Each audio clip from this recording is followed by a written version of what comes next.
Oh my gosh. Dan, what happened to you? Oh, never mind. You're back there. Phew. You tricked me. I thought Jason got you. No danger here, man. That looks good, buddy. I had to shrink Ted White down. It's the only way I could trust him in my house. Now you're a wizard. You fucking shrunk him. Fuck yeah, man. Oh my gosh. Well, welcome back, everybody, to conveniently episode 13 of Filthy with Facci. I can't count. Can't count. So, obviously, everybody is doing their Friday the 13th review series, and obviously, I already did mine. So, I wanted to hang out with you guys too. So, I did kill rankings instead. But fucking A, man. And I'm glad you're getting in on this Friday fun. But for Jason Lives, I thought, why not do a live kill ranking on Filthy with Facci with this special guest who loves this movie probably more than any of the rest of us, Mr. Jason Nike, ladies and gentlemen. There he is. What's going on, everyone? How you guys doing tonight? How's Filthy with Facci? We're pretty gross. We're pretty gross. Yeah, I hear that. It gets pretty gnarly here. I don't know if you've ever seen the last parts of some of these shows. Oh, yes, I did. I watched the Bloody Valentine, the Scream Queens. That was a good show. I really liked it. I watched it after the fact, but that was a fun one. Yeah, I'll have to get those girls on. They sound like they'd be a lot of fun to come on. Oh, yeah. So, yes, they were. We were so nervous, but it went pretty good. Yes, you were. Yes, you guys were. That's okay. I was nervous with Shelby from It's Me, Billy. Oh, Probably didn't show it, but I was. But yeah, but it's all good, man. That means it was good, though. The girls were good. You guys were good. So I love the show. Thank you for the honor of coming on for the 13th episode. It's not a problem. It's this is a great movie, man. I still think it's a great. I watched it a couple days ago in the background, kind of, but just to make sure I had all my ducks in a row here. And I'm really not the biggest meta person, really. Yeah. I'm not the biggest Scream fan, but I love the Final Girls. Mm-hmm. I don't know if you've seen that yet, Matt. No, I have not seen it. I want to. I think you'll like that one. But this movie plays the finest line between meta and can be terrifying. But that's my roots. Shameless plug here. The Filthy Freak Show will be back. That's my roots with me and Dan do that old monster movie stuff, and I just like the way Tom McLaughlin took that. Mm-hmm. And like those opening shots in the woods, you could almost see the Wolfman coming right out of the trees there. I could see that. And I think that's the atmosphere I like. I just love that atmosphere. I love Jason in this. And we'll talk all about it. We'll talk all about it with the kills. We'll probably veer off of it, I'm sure. But of course, with this movie, but it's still a great film. And I will admit, nostalgia is playing a huge part in that. I mean, I see why a lot of people do like it. It's not. It's in the top part of my rankings for sure, but it's nowhere near close to number one for me. I mean, something about it. I love this franchise, but it's by no means Nightmare or that other one that takes place at somewhere between Labor Day and Thanksgiving. Whereas I'm the opposite. I mean, I'll take. Let me see here. I'll take Friday 1, 2, 3, 4, 6, Nightmare 1, 2, 3, and New Nightmare over any Halloween sequel that's ever been put on the map. And that's me. That is me, and I get it. I'm in the minority. And I've just been kicked off the channel, I'm sure. But it's okay. You're not a Halloween fan? Get this guy the fuck out of here. What are we doing? We don't have people that aren't Halloween fans on this. I am a fan of that first movie. That first movie classic. It's amazing. I'd probably give it a 4.5. That'd probably be will probably be my review. The first Halloween is like Led Zeppelin. If you don't like it, I don't know if I can trust you as a human being. I have heard some people say it's boring as fuck to them. They can't get into it. So They're lying. I've never talked to anybody who's not like the original Halloween in my life. Yeah, not one person. I think I maybe saw it on Killer Flicks somewhere at one point. It's probably on there. Miss Carter probably said it too. Sorry, Miss Carter. But I love that's my Michael. I don't think there's a Michael that compares to him. George T. Wilbur. No. James Jude Courtney. He came close. He's Very really good. soon. Matt, he's really good. I just wish they did. I wish the lights were off. Honestly, in that, and when he killed Vicky and stuff, I wish the lights would have been off. So bright. That would have been. Then that would have been like, damn. But the trailer does look sweet for the next one. It looks like it's going to be darker. Well, it is going to be all in the dark. It has Yeah. to be. I think that's going to really. I think they've learned their lesson with the humor, and so I'm hoping. And I don't think there'll be any strange. I don't know if there'll be any strange twists. Well, there's no Sartain, so fuck him now. He can go and he's dead. But it's good. You know, it's good. I'm a Friday guy, man. I'm a Psycho guy before I'm a Halloween guy. I really like the Psycho franchise too. So, and I know Matt has recently taken a liking to the Psycho sequels. Oh, yes, I do. They're fun, man. They're fun. I love that you enjoyed those Psycho sequels because I have some days, man, where Psycho 2 is objectively and subjectively greater than Psycho 1. What? I said it already, so. You read it review. It's like, okay. I dig the sequels, and so do I. I love Psycho. I love Psycho 3, man. I think Psycho 3 is a blast. Yeah, it's sleazy, but it's a blast. Psycho 3 I like more every time I watch it, and that was my introduction to the series, so that might be why the original doesn't do a lot for me. Mm-hmm. Like, I enjoy the original film, don't get me wrong, but I've never seen the fourth one yet. I hear that's the worst one of the four. But it's not bad. I haven't seen. I have to get on that one. You could honestly skip the fourth one. You're not really missing a whole lot. But it wraps it up nicely. It actually has an ending. It makes you question the existence of 2 and 3 into the canon, though. That's my it gets. That's my biggest gripe with part 4. The problem with 3. Matt, did you see 3? I've seen 3. Yes. Okay. The problem with 3 is they ignored what they did in 2. So there, you're kind of like, oh, what's going on now? Like, and number 2, I don't like I like the idea of the twist, but I don't like that it was a different mom. I wish it was the original. I wish they didn't do that, but I do like the idea of the twist though. So I do like what they did in number 3 by reverting back to that. But it's kind of like, you made such a great movie here. You should have just stuck with it and ran with it. But anyways, okay, we're gonna cut the chit chat, or because people didn't come here to see that, they came here to see us. They're like, what are these assholes doing talking about Psycho? I thought this was Jason Lives ranking. They're talking about Psycho. Well, we're gonna get into that right now. But here's how it's gonna go down, I guess. Since there are so many kills in this movie, we can't really obviously spend too much time going through each and every detail of each and every kill. So I figured, obviously, in the beginning, we'll just toss them out and talk a smidge and then move on. Once it gets into, I'd say probably like the top 5. Yeah, top 5, I think we can linger on a little bit more.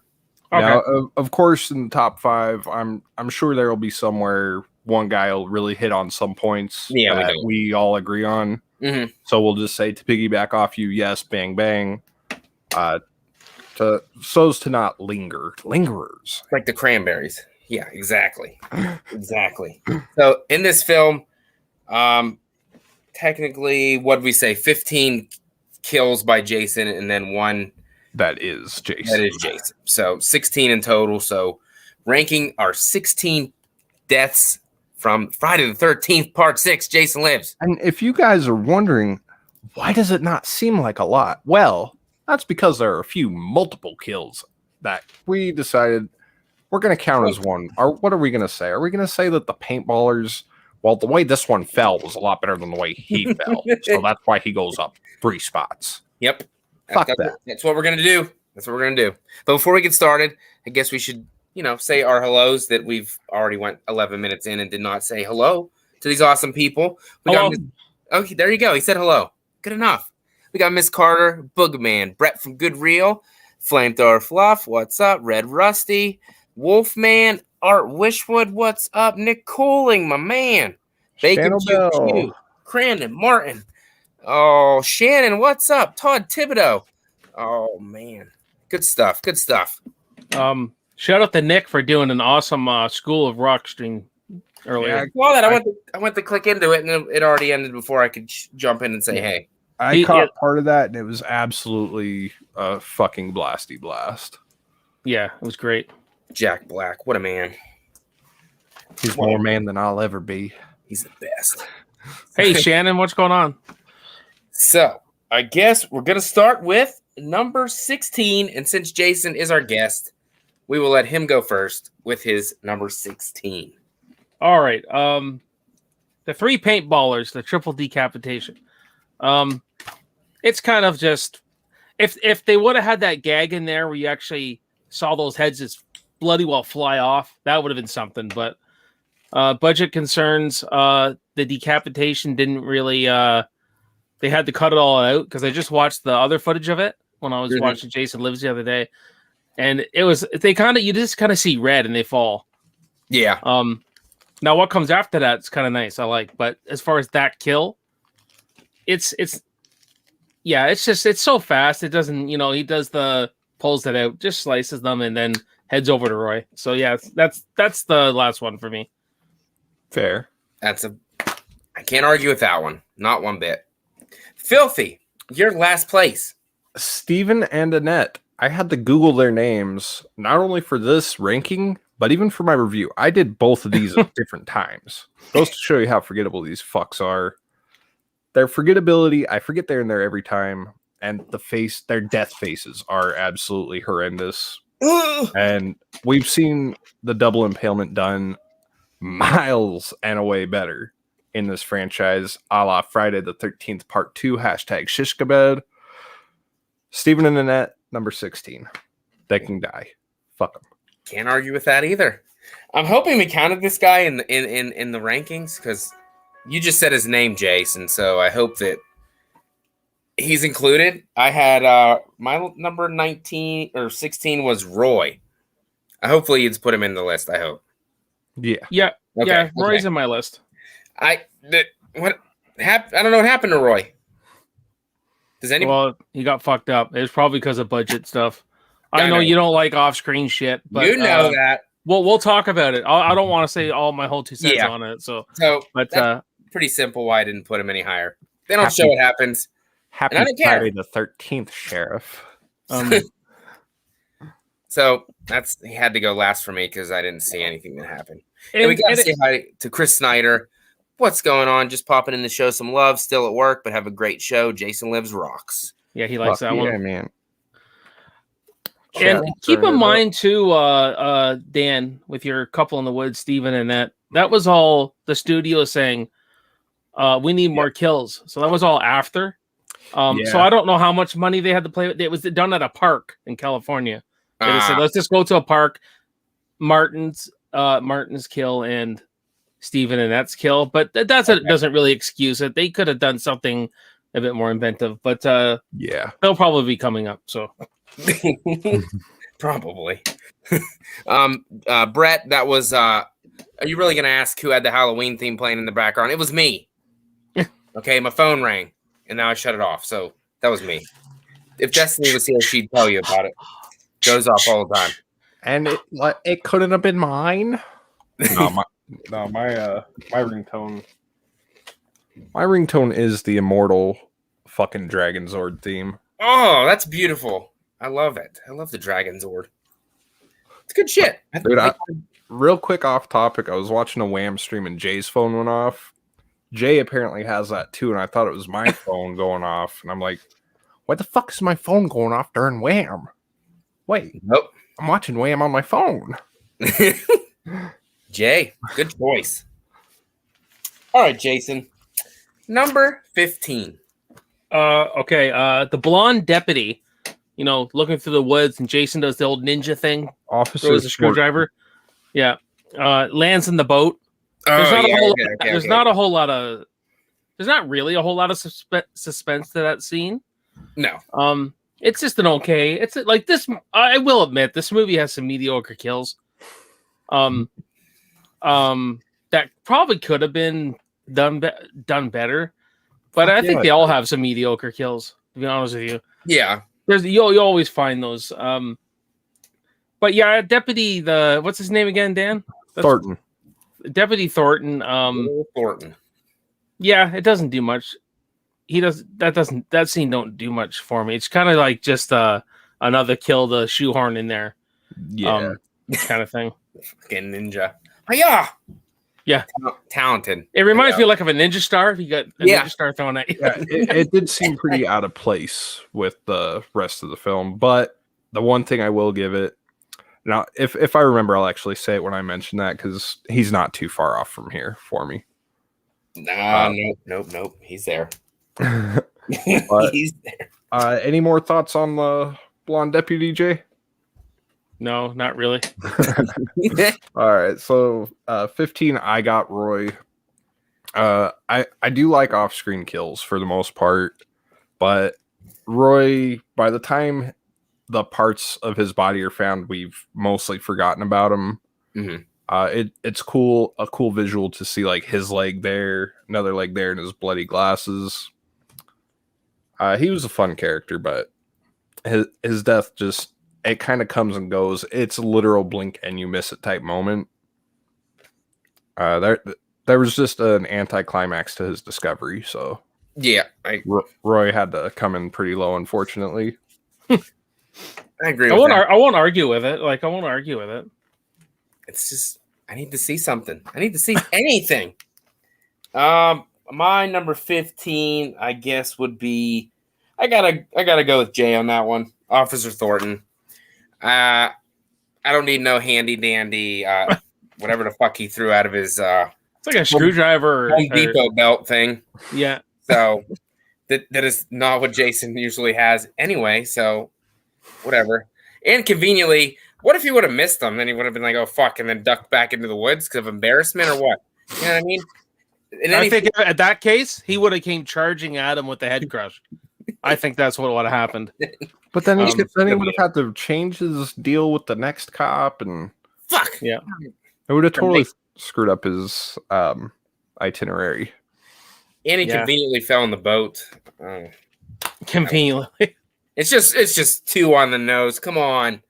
So I just didn't like it. It just didn't seem like Jason to me. He's not a ninja, so that's why I had to have that at 15. Totally get that. Cruising along to number 14. Steve and Annette for me came in here. So, and I just love how the guy plays reverse psychology on her. You know, I'm kind of hurt. I'm kind of hurt. Of course, you brought it up. You wanted it, buddy. And he's using this reverse psychology. You know, I'm kind of sore. I've been working out, and oh, what the heck? Of course, you wanted to bring her there to have sex with her. You fucking crazy? You just slapped the 5K ring on her hand. But the reason why this is not very last, because I'll tell you why. Because when he's killing Martin, and Steve comes to check it out, and it's just that imagery of the killer, snatching his head and looking at you. That was pretty frightening. That's when CJ just kind of looks at him, right, and goes like this.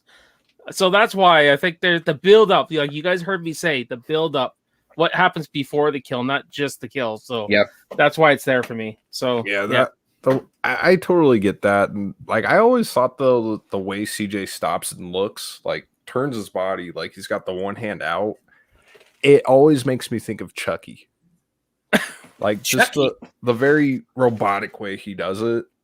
He was very Terminator-like in this movie. I'm not saying that I don't like it, but there was just always something not Jason about it. It's well, he isn't Jason in a sense because he's been brought back. He's supposed to be different. He's supposed to be basically, yeah. He's the same, like the animalistic person in him, where he's got to go. What's the first thing he does? He heads back to Crystal Lake, like Jason would do, not on a fucking boat to Manhattan. That's one. He's a hell of a captain, man. I'll tell you that right now. Where he All I'm learned gonna that. s- I can't wait. I can't wait to talk Manhattan. So he learned to drive a boat the same place where Myers learned to drive a car, right? So it makes total sense. Yeah, serial killer school, man. I guess it works.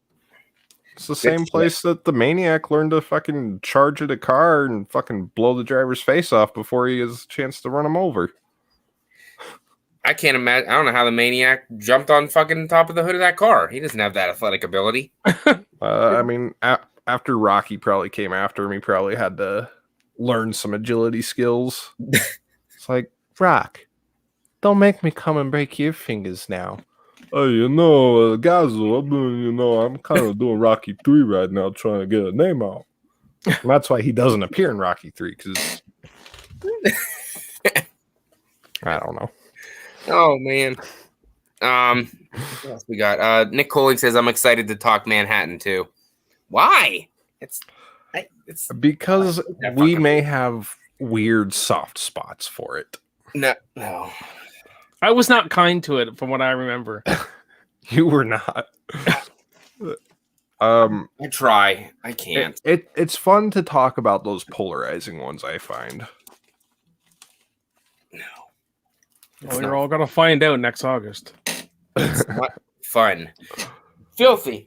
Your number 14. My number 14, I'm actually going to move this around. I'm going Officer Thornton for 14. I initially had him one higher, but it is a very underwhelming, almost out of character kill for Jason. Mm-hmm. He's a character that you can almost forget is even in this fucking film. He's introduced, not even named. Like, you have to like Wikipedia search him to find his name. Yeah. But the one merit that I will give this kill, one, I do kind of like the way that the light on the dock is kind of going over his head. Very similar to Marcy's axe kill. Yes, Dan. Yes, that's nowhere good near as callback. tactful, though. It wasn't as tactful. No. I think at this point, Tom was just trying to get the film fucking done. That said, I do also like that Jason's able to utilize the goddamn tool belt, which I think is, it's stupid, yes, but it's fun. I giggle inside when I see that tool belt. Fucking tool belt. Why does he need the gloves? Why does he need any of it? I actually came to the conclusion that the gloves were probably so they could save time on doing prosthetics for us. I think you're right. After you mentioned that, I never thought about that before. Me either. I think you're right. That because now, mind you, 7 they had no problem, but they had the director was a makeup artist, right? So he probably had his thinking would be he thinks as a makeup artist, so he thought, no, I could do that. We could do this, no problem. Yeah. So he probably found a better way, but I think Dan's right. I think that's why completely. It's a good. Just the practicality reasoning. And exactly. coming off of 5 too, it's like we just need to get this fucker done, put it in. We'll put it in. Exactly. Rawr. Fucking filthy, disgusting. Danner Bo Banner, he says, wake me up when we get to Manhattan. That movie put me in a coma. Me too, buddy. Me too. Yeah, it's a boring freaking movie, man. I thought 7 was boring, but yeah. Yeah. If you take Manhattan out of Manhattan and just make it Jason on a boat, it's fun. That's all I'm going to say right now. No. Jeff, it's okay, man. We got this. I don't get the love, Jeff. I don't get it. That's okay. We all love everything different. So that's cool. I'll take it. Like you love Jason Goes to Hell, and I fucking hate it, but I love you anyway, so it doesn't matter. At least Jason's movie is respectable. Yours is not. That's okay. Crandon says Myers is my boy, but if Myers' mask can change every film, Jason can get a toll belt. Damn it! Thank you, Crandon. That's a good point. Tom McLaughlin just thought it would be a cool idea to have this, and he did get it from Bert. Bert was wearing it. It's not like it came out of nowhere. Yeah. That's true. Right? It's like the thing about this movie is you always know where Jason is. He doesn't pop out of nowhere. He's coming back to the camp. You kind of always know where he is. Yeah, it's not like part 4 where he's upstairs, then down here, then he's over there. Then God, as much as I love part 4, that was some fucked up editing. They could have put some of that together a little better. Because I don't know. Well, we're not talking about part 4. We'll talk about that another time. Sorry, I wanted to mention that. No, you're totally good, man. Hey, Clyde, what's going on? I'm late, but did anyone mention the James Bond like title card Jason Lives had? Honestly, I didn't even know I didn't even notice when I first watched because I didn't know nothing. I don't watch James Bond, so I was just never actually knew what that was. Yeah, that's how Tom McLaughlin was telling you. Okay, we're having fun right off the bat. Right off the bat. Yeah, I absolutely adore that. And I can't remember if I left that in my review or not, or if I cut it out. But I absolutely fucking to the moon and back adore the Bond-esque Voorhees, Jason Voorhees. Like that was just beautiful. The way CJ walks, he's right up there with Connery, Craig, Brosnan. You know, there you go. He's got the fucking walk down. There you go. My number 14 would be Steven and Annette. Like Yinzal said, I didn't even know their names. I had to look them up on like fucking Wikipedia or whatever because they don't. Do they even ever say them? I think she might say Steven. I think she does. Yeah, she goes, Steven, please don't. Steven, we got to get to the sheriff's office. Steven, never mind the picnic blanket. She wants to read that shit up. She's trying to fold it up nice. You don't got time for that. The girl who plays Annette is Deputy Rick Cologne, the actor. That's his wife. Oh, that was his wife. Yeah. Oh yeah. Her name's Nat. Is her name Nancy? No, I forget her name. That's No, that's Tom's wife. Elizabeth. Yeah, I forget her name. But yeah, that was Vinny Gustafaro, whatever his name, something like that. I'm an Italian and I can't pronounce half of our last fucking names. He's a real cool guy on Facebook. He's doing all these cooking things all the time. But anyways, good shit. Double number 14. On to the famous number 13. All right, for me, it's Elizabeth. The spear in the head in the puddle. Mm-hmm. It's cool.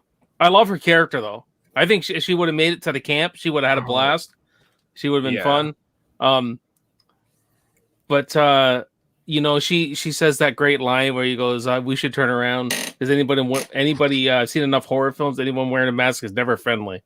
And she almost got impaled there by CJ because CJ was a soldier and he was just aiming at a target, and she literally ducked down, and that thing went like that was close, man.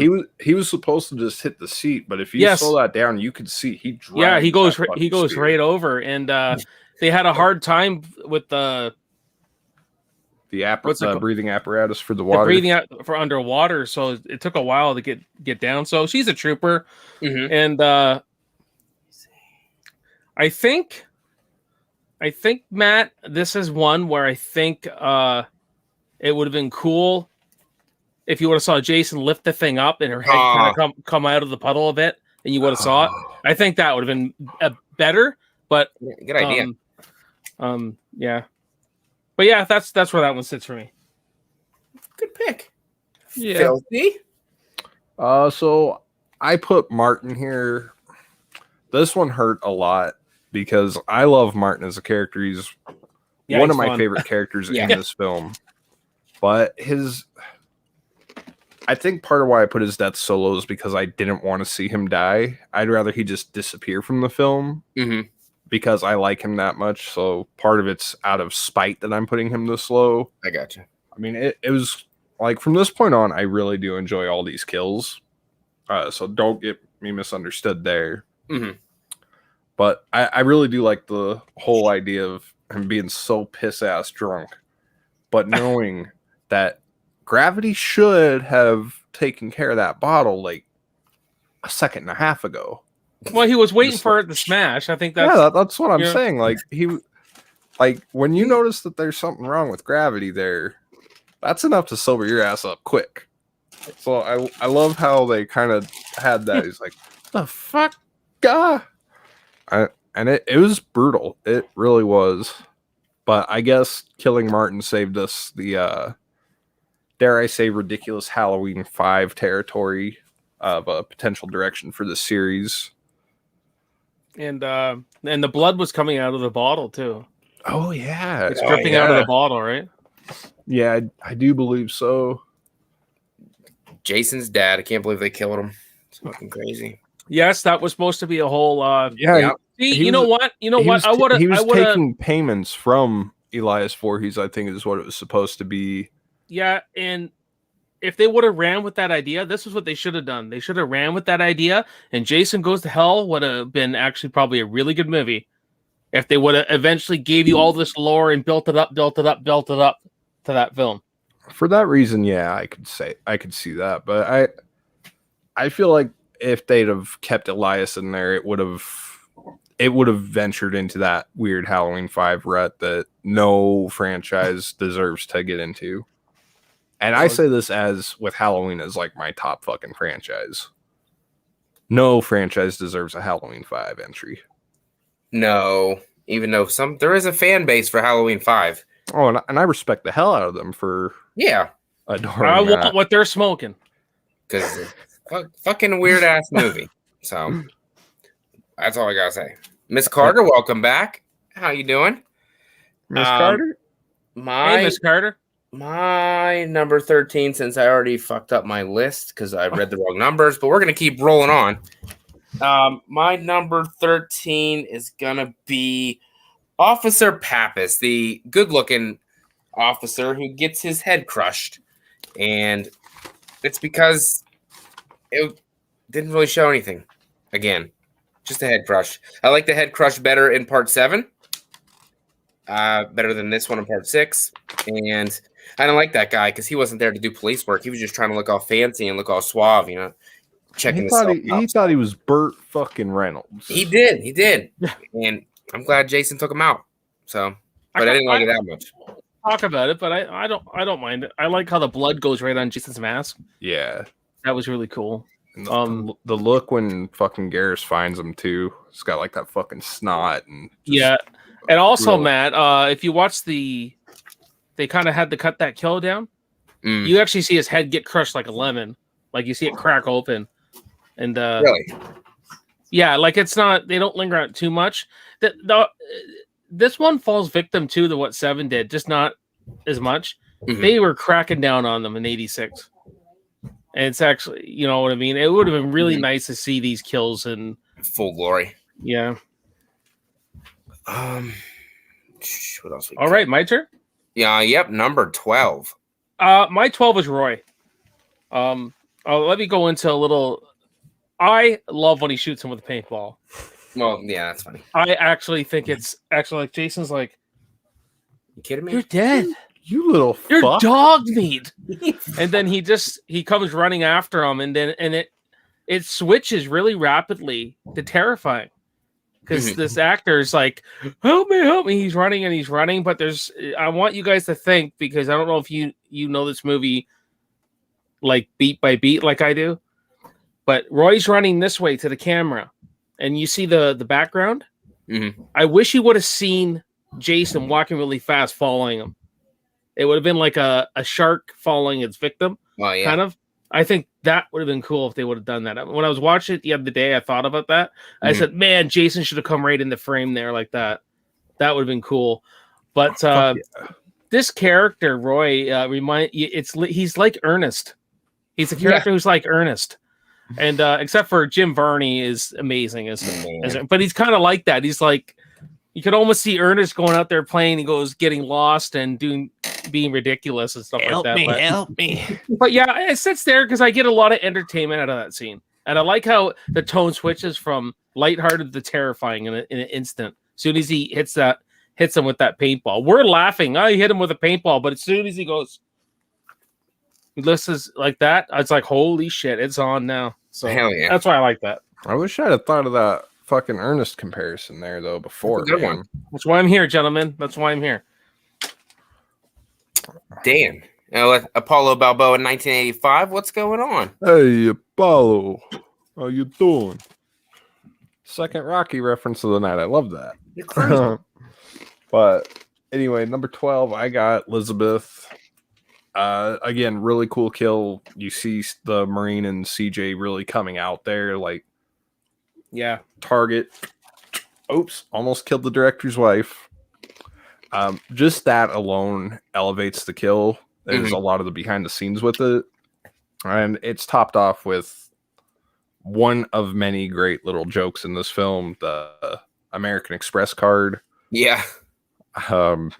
Every time I'm watching that, I just hear Tom McLaughlin saying, "Don't leave home without it." Like, yes, Tom, I know why you put that in there. I'm not even listening to Tom talk, but I hear his voice in my head. I know this film way more than I should. But That's okay. yeah, it's okay. It's okay. But yeah, it's a really fun kill, and like Jason said, she was a super fun character. It would have been cool to get more of her in there. Yeah, totally agree. My number 12 is only number 12 because I forgot to put it lower than this because I just now fucking looked at it. So we're just gonna go ahead and put it here because I don't care that much about these kills until I get to the top 5 anyway. But number 12, triple decapitation. I mean, took some skills. I mean, yep. Jason had to jump out of that tree like a fucking monkey. And magically he was up there. I don't know why he was up there, but he was there. And what if he would have fucking got stuck in the first one? He didn't make it all the way through. Then you got to keep fucking whacking him. Well, that's the whole idea of this one, is that if you can buy him getting resurrected by a lightning bolt, then he had to do fantastic kills. They had to be fantastical. Well, that's what Tom was going for. Yeah, things that a normal person could not do. Yeah, a lot, and that's exactly what I was going to get into, because part of why the kills are so outrageous is because Tom didn't want, because there was the scrutiny going on with music and movies that it's corrupting our youth and whatnot. Mm-hmm. Bullshit, by the way. Yeah. But he said, what I'm going to do is I'm going to make these kills outrageous. So nobody in their right mind could possibly duplicate it. Who would stab a driver? Who would stab a driver in the face? Who would put somebody's face through a tin can? Well, he went to go do that. I tried my best Tom impression, but anyway, like there needed to be some over the topness to them so that they could not be corrupting America's youth. I gotcha, but yeah, that's why. He killed Sarah with an axe and he put it through a freaking door and through her as a human. All without knowing she was there. I had that one very low. So if you want to talk fantastical, come on. Yeah. He squeezed the guy's fucking eyeball out. That was a good one. Did you see his traps? No kidding. Yeah. Yeah, but still, he didn't break his neck when he got hanged. Right? So thick. He's like, all it did was crack it, That's all they did for him. That's why those arguments don't hold up. Shut up. James Grimm, what's going on, buddy? Hey, James, what's going on, buddy? How's it going? Sled gang. Danner Banner says the reaction shots of the paintballers were priceless before they got decapitated. Yeah, it was. So, I will say real quick, I would love a fucking Office comedy film about the paintballers. Because if you catch what they're saying, they're all coworkers in an office setting. Uh-huh. I would fucking love that. Like Bert's just, God damn bitch. Yeah. She'll be in the kitchen. Hey, that's what Flamethrower just said. That one guy was kind of right though. That wouldn't have happened to that lady if she was in the kitchen at that moment. True. And but we're not sensitive here. He wouldn't be out there raging with a machete either. You know what's funny is that she doesn't look like she's a pushover. So Bert's just kind of like letting off some steam. If he was in front of his wife, he'd probably be like, "Yes, dear. Yes, dear." So that almost makes me think a TV show about these characters would be better because we get more time with them. Develop. Beautiful. I mean, most of these characters, outside of part 4, this one has the most interesting characters, I think. Well, they're entertaining. I have to say that. They're all entertaining in their own way. Like, entertaining enough to where I think they could all work in something else quite well. Yeah, and a lot of them were mime actors. They were comedians, and you can kind of tell. Yeah, I can see they had that timing. I can see that. Perfect. Moving on to number 11, J-Man. Martin, the caretaker. I got Martin, the caretaker. I just love how entertaining this dude is here. He's walking along, goes, "Take me home, Kathleen. Your heart will feel no pain." And he's like, "Where's the road? I can't find the road. Where'd the road go? You know, and then he, Dan already hit on it. It's just a really fun, entertaining scene. Jason, after he kills him, he's sitting there just slicing his throat, just having a good old time, just like whacking him until he sees Buddy, and he's just like off to the next thing. He does the Chucky. Yeah, but I think you could tell it was a pickup kill. It was like, okay, we gotta throw another one in. Let's kill the caretaker because he wasn't using the whole Elias Voorhees thing. Yeah. So let's kill Martin. Yep. And that was probably just the easiest way to do it. Excuse me.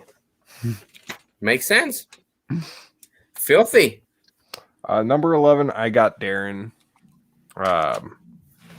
He was one of the only characters that I really didn't care for in this film. There was just something about he seemed like a pompous prick, and I don't like that. Yeah, he was frustrated. He wanted to get to camp, get some, it didn't happen. He was a little bit of a whiny bitch. Yeah.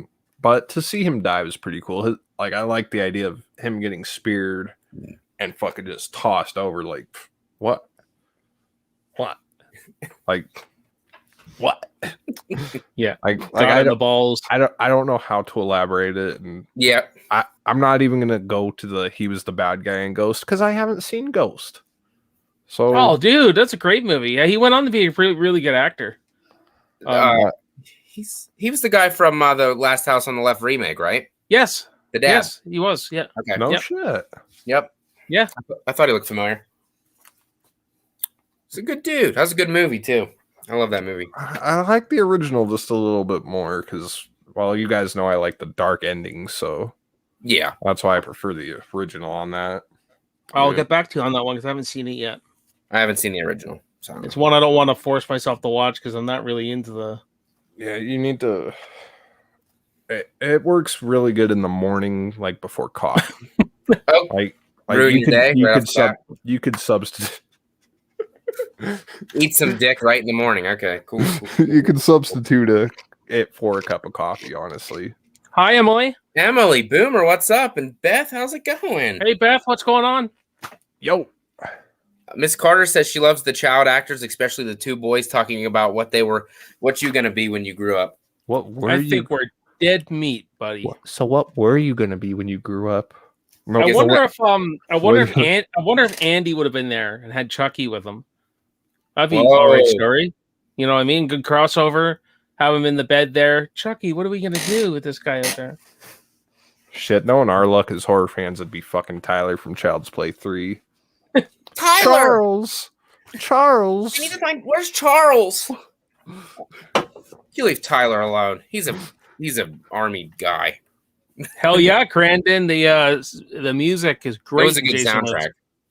Yeah, it's a good score too. This is where Harry Manfredini went out of his comfort zone and started giving us those old monster movie themes. That sounds like something that sounds like what I said in my review. And I have reviewed this album on vinyl.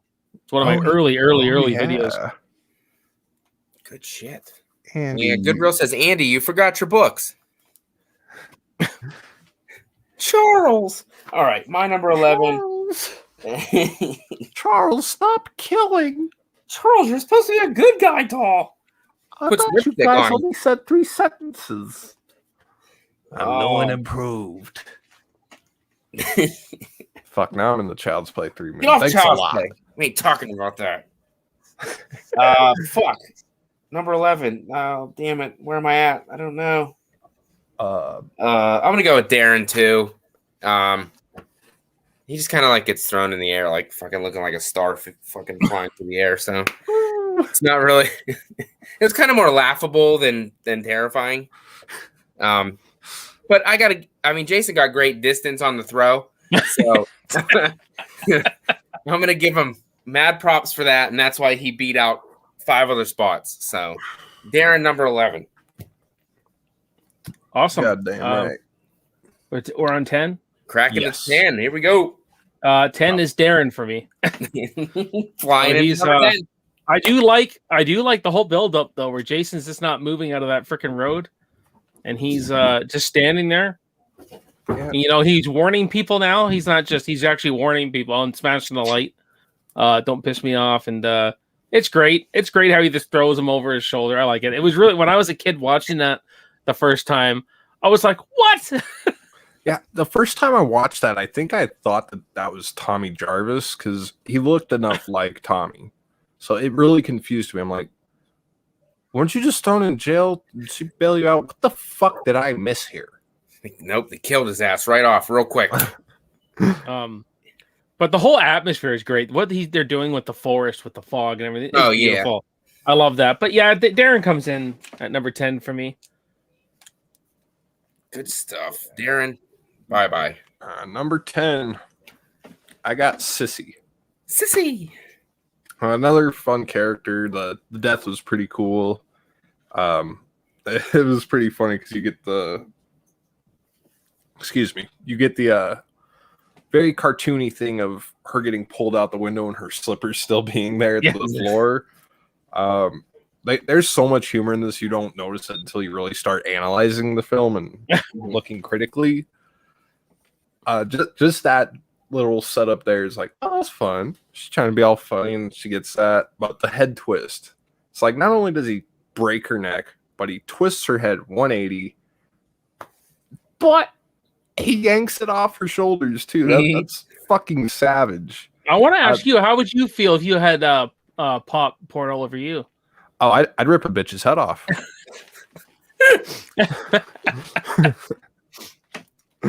Maybe he was thirsty. You don't know. You don't know.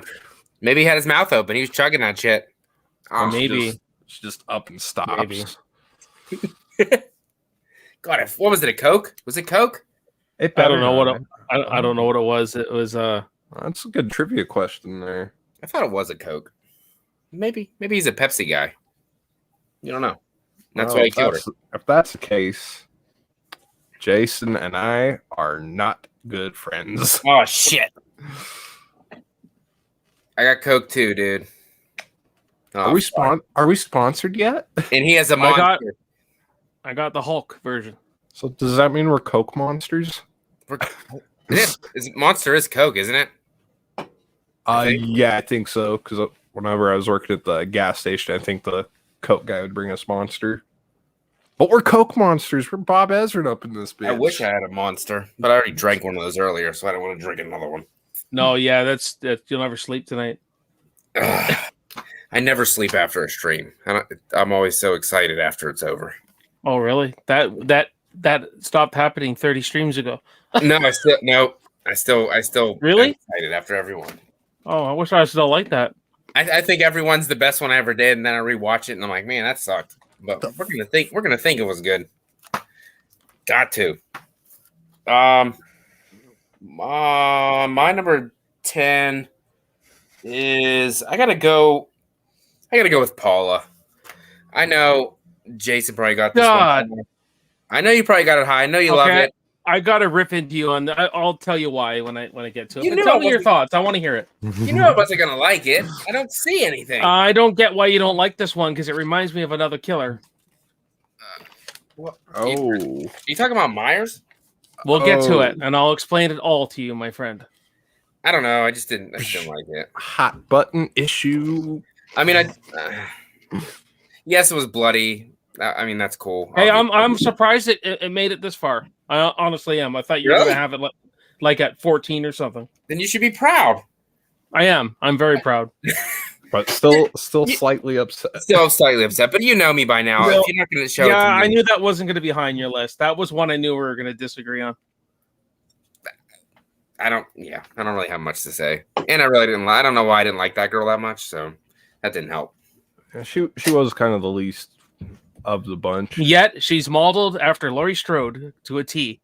Really? That's why she sucks. Hey, I don't like Laurie anyway, so I don't care. I'm talking 78 Laurie.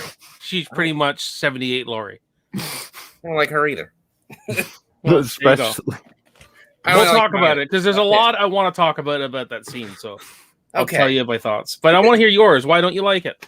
Just because it didn't show anything? It doesn't show me anything. I would like to see her getting whacked and chopped up to fucking pieces, not just assume that she's chopped up in pieces because there's blood all over the place. I want to see it. Okay, I don't get it, but okay. Okay. It's like like if we didn't see it. If a tree falls down in the forest, seeing is believing. Believing is seeing. It's like the tree falls down and no one's there kind of thing. I think it fell down. He's dead. I get it. But it's like, did it make a noise? I need to hear it to believe it. I think that's kind of what it is in some kind of way. I like to play doctor. I see that, Doctor. Okay. Great stuff. Great stuff, man. You don't mean it. I'm hoping I can make you think a bit after we talk about it, but we'll see. But it's gonna have to wait a while. I kind of figured. I know you by now.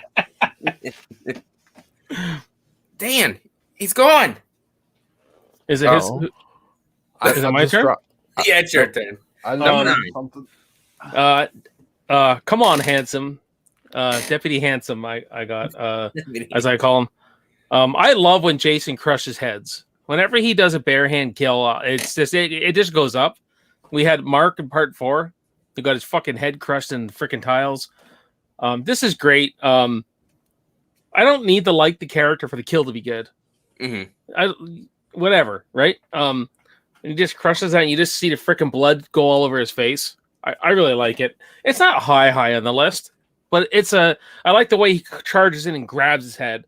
And Megan came close to having her freaking melon crushed too, man. Like close, man. So yeah, I got Deputy Handsome, as I call him. That's what they call him. Dan got. Oh my gosh, he's getting chopped up by little Ted White. I can see it. Almost. It's right there. So what? We're number 9. Number 9. I got. Sorry, Jason, but I got Paula too at number 9. I do enjoy the Paula kill. I do like that it is very much preserved. We do get that initial blood splatter and her being kind of chucked at the window and pulled back in. And I'm starting to appreciate this one more over time, especially after listening to you talk about that one before. But it's working its way up. Previously, I probably would have had this one much lower. Okay. But I will save most of the juicy Paula detail for when you talk about her. All right. Good enough. My number 9 is, and I guess it's kind of fucking contradicts like me saying I don't see anything. It kind of sucks. I mean, you kind of see it, but not really. I got Elizabeth at number 8. I just like the fact where he kind of pulls a Myers there for a minute. You know, he's there clearly right in front of her, and then magically he's not, which is a Myers-esque kind of thing. I think he came around the car when she's looking at he came around the back of the car basically, and he didn't have to. He wasn't in a tree. He could have been behind her because she's looking up like this. She never looked behind her. She's like this, and I think he just came around and just kind of jumped. That's what I think. I forgot that he kind of jumped because his feet like. Yeah, he did. It's not like he landed from a tree. No, he just kind of did a slight jump. So there's a lot of good details in this movie, actually. I just like that he stabbed her right in the face and then held her under until the bubbles stopped coming up. I thought that was fantastic. And he robbed that bitch. And he had to stop on Old Cuttingham Road and get a fucking Slurpee. He stopped. Yeah, that American Express card. They didn't show you him bending down to pick that up and put it in his pocket. Right across the street from Karloff's Motor. There, they never told you, but there's fucking Lugosi's Groceries. And fucking got a fucking Slurpee, man. Yep, cherry flavor. He likes cherry. It reminds him of blood. Exactly. But I don't know. I always like that kill for some reason. Every time I ever watch this movie. So that's why I had that at number 8. Wait, what the fuck number are we on? 9. That was number 9. I had to move it around. It wasn't number 8, but I moved it. Number 9. Speaking of number 8, Jason, number 8. Oh, we got Dumb Broad. She tricked me. Bert's a funny ass kill, man. It's a great kill because he's such a prick, right? He's you know what I mean. And Jason grabs his arm and just freaking cranks it, and then he's got holy crap, man. And they do, if you watch the way the scene was supposed to be, he actually grabs the machete.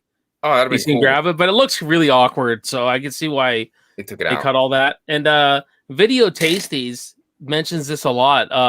The painted face was always been there, like the smiley face. He frame by frame, it's actually always been in the tree. It just Bert's face just landed in there. It's just a funny kill, man. It's just it's like saying, you know, well, have a nice day. Have a nice time at the movie. You know what I mean? I think that's what Tom's doing. He's just saying, you still having a good time? Have a nice time. And how you doing, Brad? What's going on, buddy? Brad. So Bert, Bert for me. Bert, also number 8.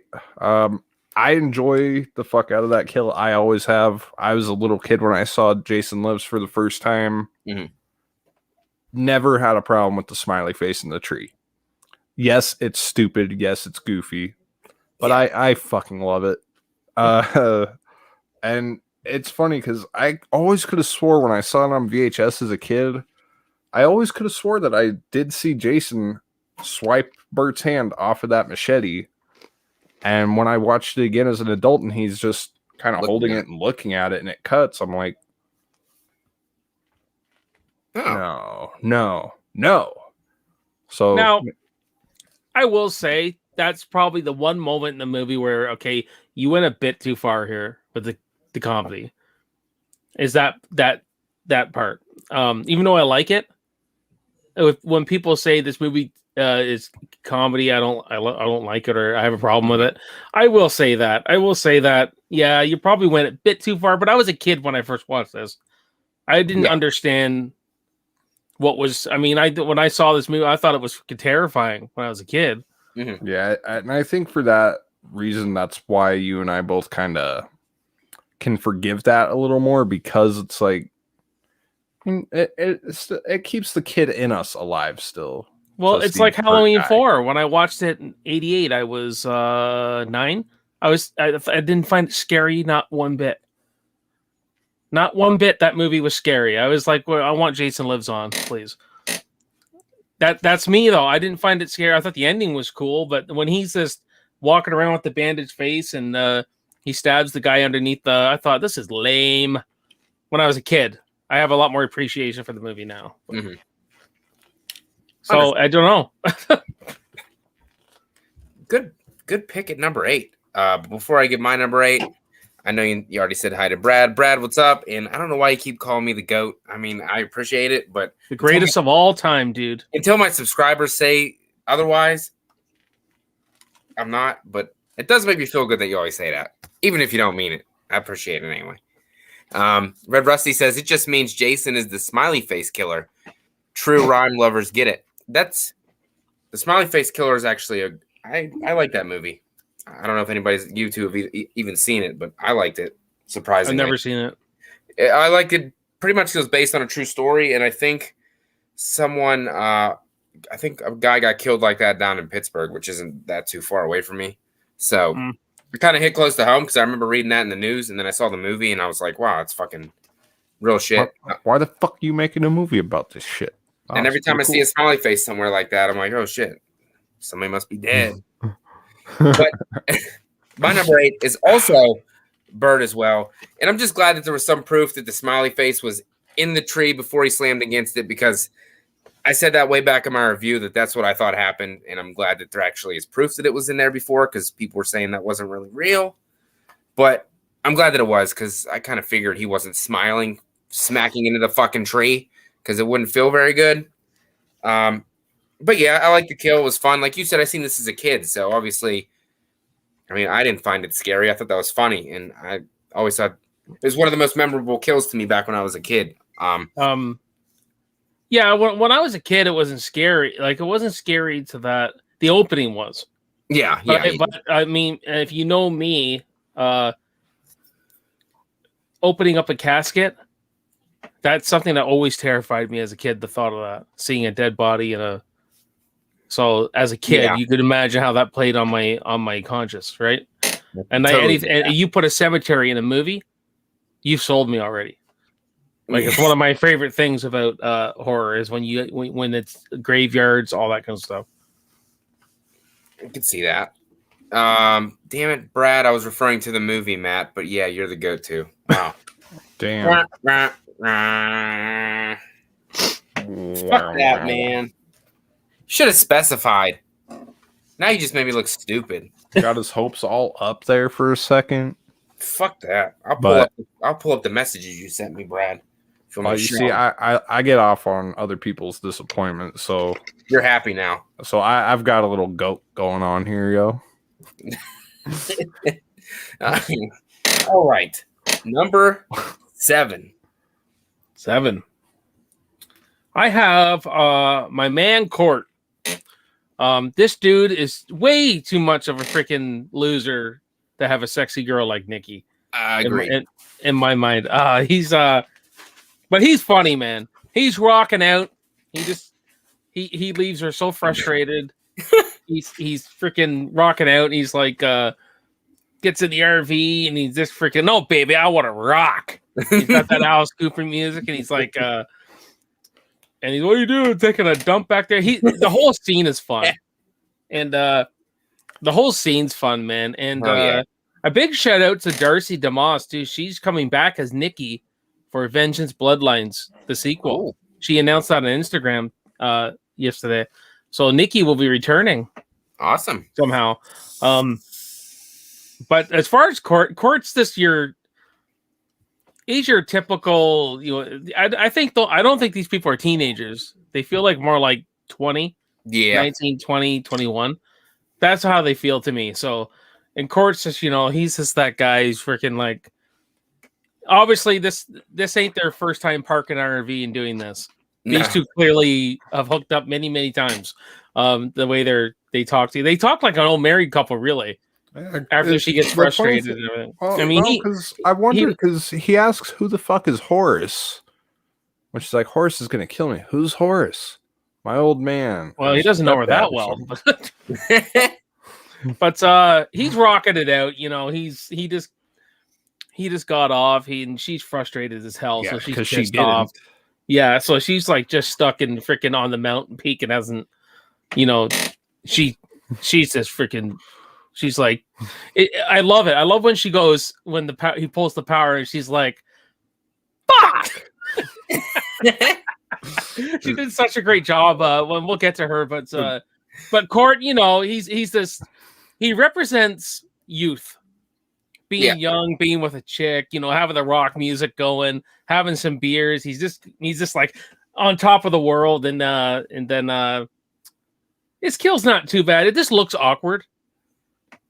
You know what I mean? Party's over. He's just like, I like the look on his face when he sees Jason. He just gets in a trance. He's just like, and then it's kind of it is actually a lame kill, but it's everything leading up to the kill. Exactly. You know what I mean? And the stunt thereafter. The stunt and the cooler that flies off is Tom McLaughlin wanted a big crane shot at the graveyard or somewhere in the movie. He where's my crane?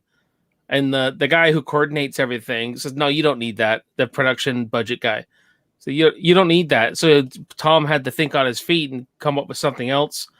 And so he bought this nice cooler or something like that. And so they crashed it with the RV as a kind of like a joke on the guy. They took his expensive cooler and they put it on top of the RV.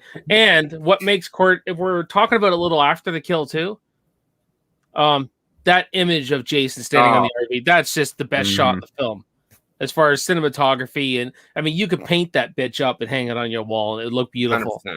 So in black and white as well as color. Yeah, I'll have to look at that sometime. Good choice. So, number 7. Yes, Phil. I got our boy, our main man, Jason Voorhees. Again, it's not really a kill per se, so that's kind of why I did put it lower. He lived. Does Jason live? Bet your tits he does. But it's really cool to, in a very Universal Monsters kind of way, return the monster to its grave. Cool. And to give Megan that kind of Bond girl moment where she's able to help Tommy in the battle there. Just the whole grinding Jason's fucking neck up with the fucking motor. Yeah. It's great. And you get the little gore just shooting to the surface of the water. Yeah. Or kind of breaks his neck, and everything about that is just awesome. And again, I liken Megan to Bond girl because she really does have that to her. Like, I know Jason often says that she's got that very 30s 40s snappiness to her, and while I agree, I do see that she comes off very Bond girl in a lot of ways. Yeah, so, that's Tom's words. If you watch him in interviews in the commentary, he talks about he wrote Megan with this very snappy 40s dialogue. So I'm not taking credit for that. That's Tom, the director, saying, like, I think there was a popular 40s actress he mentioned, Jean something, and had that kind of attitude to her, and he wanted Megan with that. Jean Cagney? No, not Cagney. Or an actress? Yeah. Actress. Oh shit. Bert hates Megan. What? Oh, for fuck. How? Okay, you know what? We're gonna get into that. I'll get into that after we get to these kills. Who hates Megan? Because she didn't fight Jason. Well, I got an excuse for that too. I like Megan. She had a splitting headache by the end of her quick encounter there. She was hot. What do you mean? Okay, I don't like Brett blondes. Man, I want like Brett Megan. Man to tell me why in the comments. Tell us, Bert. Because I forget what he said in his review. Because I watched so many of these things. So I know. That's okay. We love all your guys Friday the 13th shit. It's so good. I was rewatching mine. I'm like, wow, these fucking suck. yeah, Crandon, you're on point. Jean is Elizabeth Spangler. I think that is it. Who knows? Maybe Dan and I will look into her on one of our shows. There you go. He compared her to Alice. Oh fuck! What? Okay, listen. How? Okay, listen. Listen to this. Just hear me out. Just hear me out. He comes through a freaking door and grabs her head. She's dead, man. So if she goes out and helps Tommy, who's looking after the kids if both of those two people fail? Yeah, Alice never had no kids to look after, so you can't really use that comparison for Alice doing fuck all. Now, I will say Megan needed to mix it up with Jason a bit more, but as far as her character goes, she was a tough character. I liked her. She's out there running off the freaking doing wheelies with the car and the freaking disobeying her dad and hell yeah, rebel. And, she's way above Alice, and she gives us the closest thing we get to an upskirt in this franchise. Respect. You got to remember this, Jason. Trish would have been dead. Chris would have been dead. Ginny would have never fucking survived this Jason. She would have been dead, man. Jason mother is talking to this Jason punches fucking hearts out people. Like that argument does not hold up. Like in my opinion. I love Ginny. How dare you? I know Brad, my boy Brad agrees with me. He must. He said, video evidence, he said, and I quote, she got lucky. She pulled in Alice. She got lucky. Tina was H5's Megan. Only thing is, Megan had the right amount of spunk and bubbly personality. Oh, no. Tina is fucking awful, people. Like, no. Tina she's hot, though. I think that was awful. Hot. Yeah, she was. The bumpada, like, you take the bumpada shit out of there. You know what Tina and H5 was? They were trying.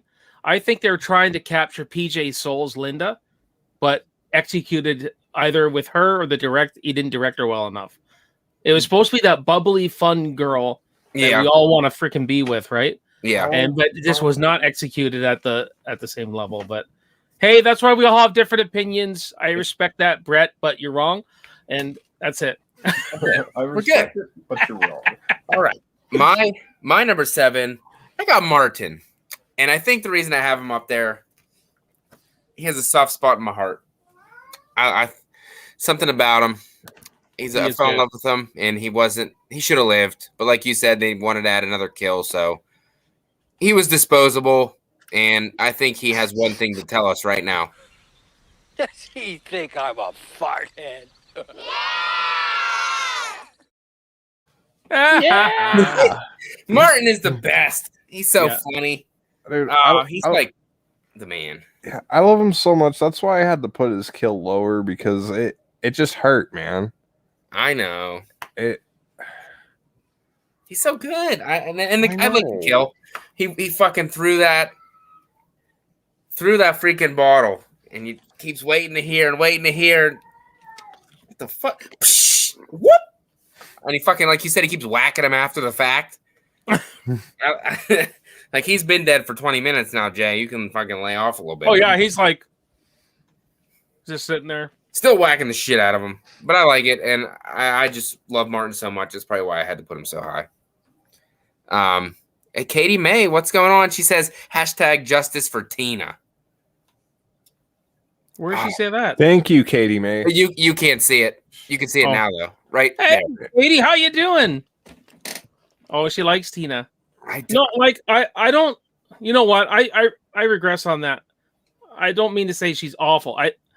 I think they were trying for Linda's character, and I think the director. I think that I don't know if I blame the actress on this. I think I had a lot, because there's times Tina's bubbly and fun. Yeah, but she annoys. I've heard that she annoys a lot of people. But I will say that with a little bit of a better director, I think that character would have come to life more. But I gotta say this though. When you're older, there are people you're gonna meet who make you feel like connected, like your heart is made of neon. And when you find them, you have to be with them. Tina, a beautiful sentiment. Thanks, James. I appreciate that. James, thanks for clearing that up, because I had no idea what the hell that was from. That's how much I watched that movie. You don't need to watch that movie, Jake. James, I don't know if you're trolling us, but I still love you, brother. That was funny. And I love Tina. Katie, I'm with you on that. Justice for Tina. She gets too much hate. Sure, I'm a little hard on her sometimes because I don't like some of the choices she makes. Oh, yeah. But I fucking love Tina. She's a fun character. Just take out the bump-a-da, bump-a-da, bump-a-da, and she's A-okay. Yeah, she's fucking. Yeah, she's annoying as fuck. Katie May says, haha, I can't believe you just quoted Tina. I'm dying. James put it there. I had to read it. And big shout out to Katie May. She's awesome. Rock on. Yeah, she's a rocker. 6, Jay. Sissy. And this is another one where it's all about the build-up. And one of the best jump scares, still to this day. Like, he comes up unexpectedly. Like, you're thinking she's going to get right to the window. Yeah. Right? He kind of comes up. It's a very similar... It's not executed at this level, but that Halloween 2 kill. Okay. Yeah. You know where Jason Michael's on the side? He pops up and he stabs great jump scare there. Executed better, but Tom McGoffin really he pulls a lot of Carpenter in this movie. Mm-hmm. There's a lot of great Carpenter scares. And this one, I just like how he comes out of nowhere. Like, he just pops up before, like, when I was a kid, I jumped like right in the air on that one. That one made me jump. Obviously I see it coming now, but I like it. And Sissy's a great character. She's another kind of like Megan. She's that fun sassy kind of, maybe not as sassy, but she's a lot of fun making, and the whole card game. Hell yeah. Good stuff. So yeah, Sissy. Not to go back to Tina, but Dana Bobanner says Tina didn't give the dog water like she promised. What a bitch. She did say that. So that dog's dead now because he was Max was thirsty as hell and never got. Did you not see Max's corpse up in the attic? Oh shit! I forgot the stuffed animal. Yeah, who barks after being dead? Yeah, I remember that. Good stuff. Halloween 5. Keep rocking. God, it's fucking stupid. All right, Dan, number 6. Number 6, I've got Deputy Handsome. Wow. That high, eh? Wow. Yeah, Wow. I love the head crush. Bare hand kills are, like you said, Jay, they're elevated. I think the sound design in it, I think, is what really sets it up higher. And it's just a lot of fun. And when you see his reveal, you got like just I think seeing that booger, blood and just snot. like hanging out, like just everything about that, it's gross. It's gross, and I love that. The sound design again is perfect, and the blood just splatting on the mask. I fucking love that shit. It's like his vanity kind of becomes his ruin too. So Damn. Deep. it's poetry. Deep shit. Now I want to move that kill up. It's poetry. Deep shit. It's poetry, man. You're the smartest person. I get it. I didn't think about that before. I'm a smart person. I wouldn't call myself the You're smartest. pretty fucking smart, dude.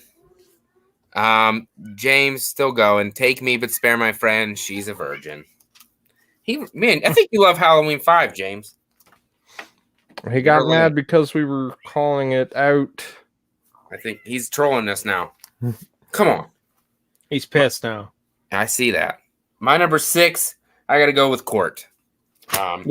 Good job. I like the overall, like you said, it's the build up to that kill when Jason's just walking and you see him in the freaking rearview mirror. Fantastic. The music, the sound, the music playing, Alice Cooper, that adds to it as well. In the aftermath of the RV wrecking and Jason just busting out the top and standing on top, badass. So I think it's more of everything surrounding that kill that makes it higher up on my list than the actual kill itself. Yeah, just kind of jamming the knife in his head. And he's like,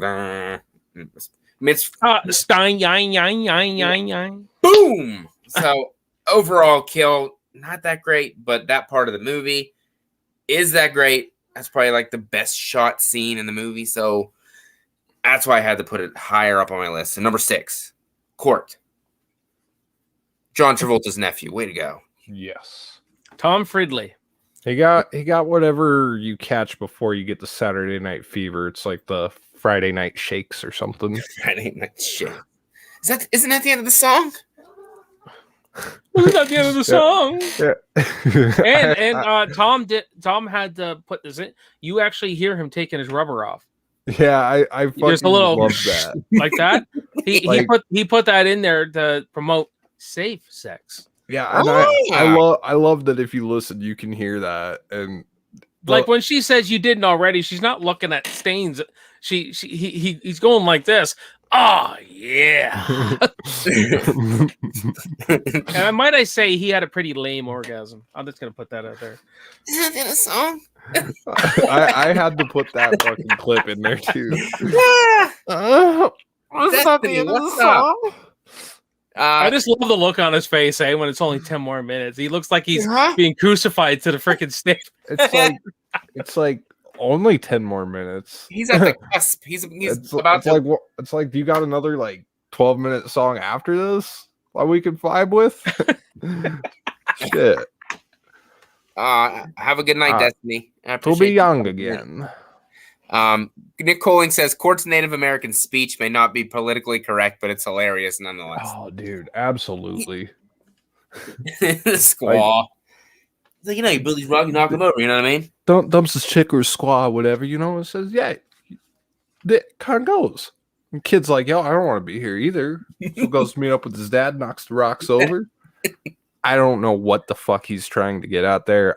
I would watch like a 30-minute spiel of that. Just to see where it goes. Didn't he just like make that shit up on the fly? Yeah, he made all that up, and he was just trying to teach them that those rocks so you don't get lost. You follow and that's what he was just doing it in his, that's how the story goes. It's a marker, so you know where you are. Oh yeah, he's an idiot, man. Again, he's got the Friday Night Shakes, man. Shit. At least he got off. Good for him. But Nikki didn't, so fuck him for that. That's rude. Yeah. Bad manners. It happens sometimes. Well, it's actually Jason's fault, really. Yeah, Interrupting a good time. He ruined it. I Way mean, to go, Jay. the song did end, so It did. It did. Cracking the top 5, Jay. Your number 5. 5 is the big J man, Jason's death, which is not really a death, but Yeah. But the best thing about this is how this is easily the greatest concept of killing him by bringing it right back to the curse and re-drowning Jason. Like how no one ever thought of that before. Mm-hmm. You know what I mean? It was such a great it brings it full circle to me. It's like this is the true ending of Friday the 13th. Like this, if they would have stopped at this movie, I'm good with that. I'm good with that. Be. I've even thought of story ideas to launch from this film, but it's like bringing Jason back. How do you do it? Right? It's kind of hard, but with taking it seriously anyway. But this is the way the whole thing plays out. You know, him and Tommy fighting in the water, Megan coming in to save Tommy, and I just really like how cinematic. It's like a Jaws ending. It's like the opening's Frankenstein, the ending's Jaws. It's like at eye level, like it's like Jason's a shark or something like that. And I just really like it. I really like it. And I really like how they like I really like if Tommy would have died, I would have been okay with that ending. They were to end it and Tommy and Jason got Tommy. That would have been some dark shit, but he would have went out freaking like a hero, Tommy. But yeah, I like it. It's very cinematic. It's very cinematic, man. It's really fun to watch.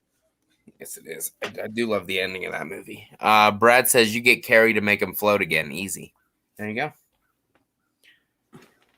Danner Bobanner. It'd be okay with Jason Lives being the last Friday movie before Freddy versus Jason. Yeah. That probably would have been better than what we got after. Filthy. Your number 5. Our boy, and yes, he is a boy. He's not a man. Court. I mean, you guys hit all the reasons. Court. Wasn't that the end of the list? The end of the list. He's the best. The best. He's the best. American Dad. One thing though, and this is why he deserves to die. That fucking knob. That knob's useless. He's turning the wrong knob. It's not a volume knob.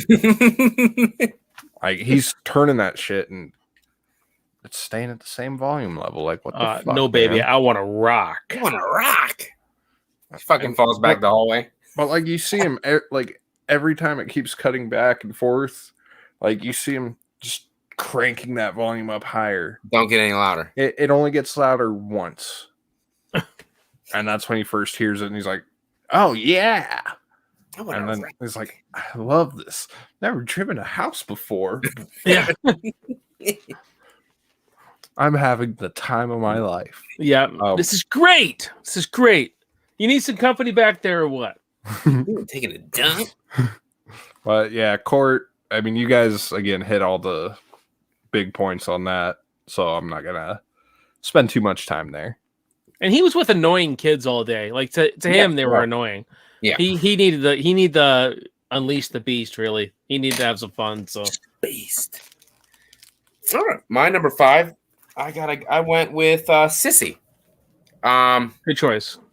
I like that she obviously thinks it's Court or thinks it's whoever dumping the soda out the window. Don't think nothing of it. Steps back, and then like you said, the jump scare with Jason pops up and pulls her out the fucking thing, and the slippers are still there. I love that he fucking twists her head off and lifts it up and is like holding it in his hands. Yeah, the prop does look stupid in the cop car though. Later. Oh yeah, That's actually one of the few parts that scared me as a kid when that head rolled out. Really? As a kid, oh yeah, that's terrible. That you gotta remember, you never saw anything like that. That was crazy. Well, we saw things like that, but to a freaking 7-year-old, true. It was it was her eyes, the way her eyes is rolled back and everything. It was. Yeah, I was like 9 when I saw it, so that's probably why I was a little more like, immune to it, you could say. And more props because she came up with the Jason card game that we never got the full rules to. but I made them up as a kid. I very made my creative. own. So It really sounds like I believe it was NES, but it kind of sounds like it inspired the old Friday the 13th game Oh, in gotcha. a lot of ways. Like Jason's in these cabins, Cabins, blah blah okay. blah.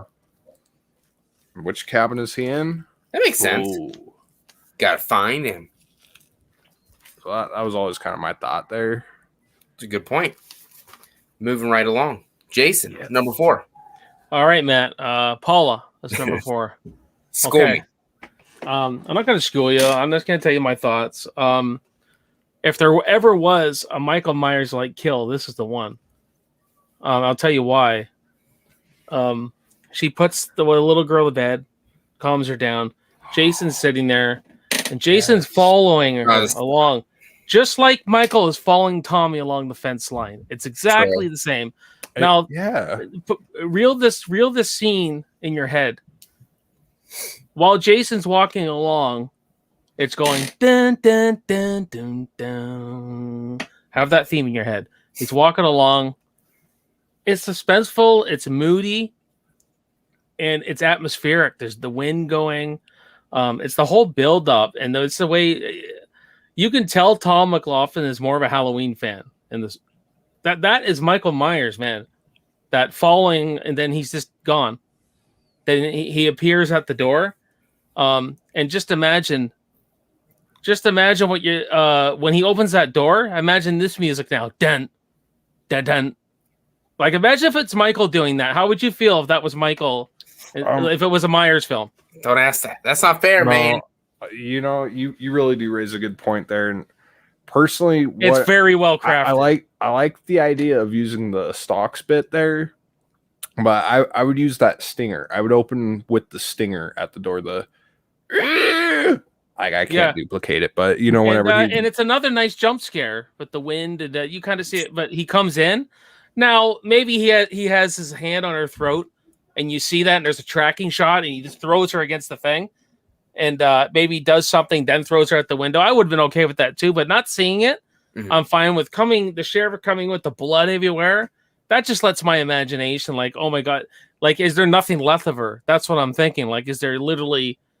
She's like the Predators, just like a pile of guts somewhere. Like you see her blood in that fucking bowl of popcorn, so it's like, fuck. The blood's everywhere. He drained that bitch. Like when you see that the popcorn ain't spared, you know that whole. And he seemed overly angry at her. Yeah, like he seemed very pissed off. And this she's modeled. Yeah. This is something Tom says too. She's modeled after Laurie Strode. She's that one taking care of the kids. Very nice, sweet girl. She's very much like a Jamie Lee Curtis, and that's why I thought maybe Matt, you'd like that whole scene a bit more, because to me it's complete Halloween.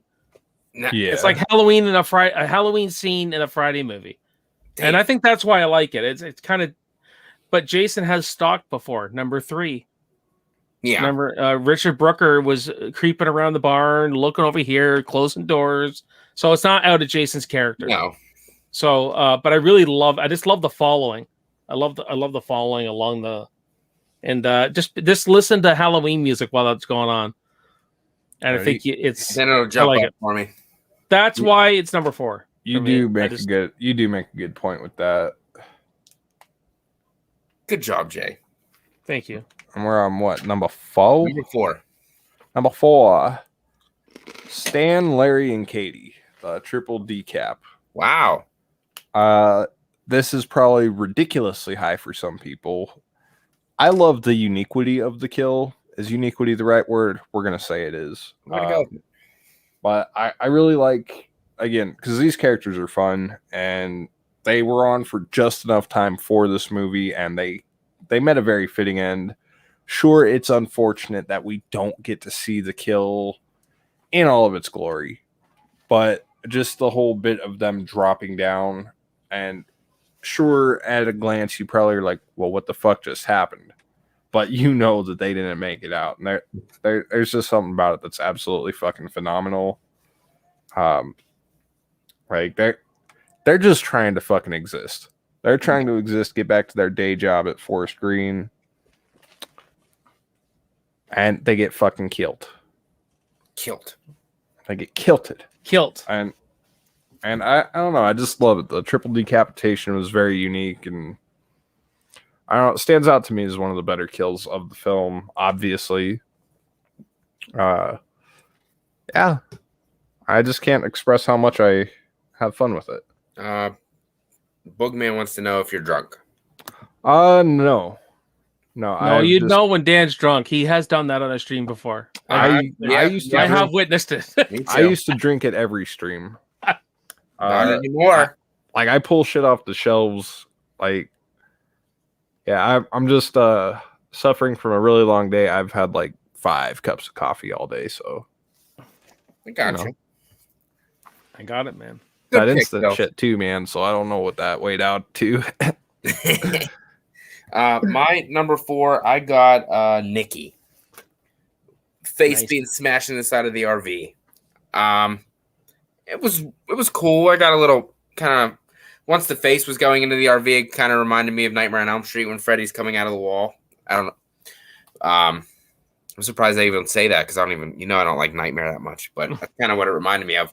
But it was definitely different, unique compared to most stuff that we see in these movies. And once again, it's probably the scene overall as to why that I'd put it up that high.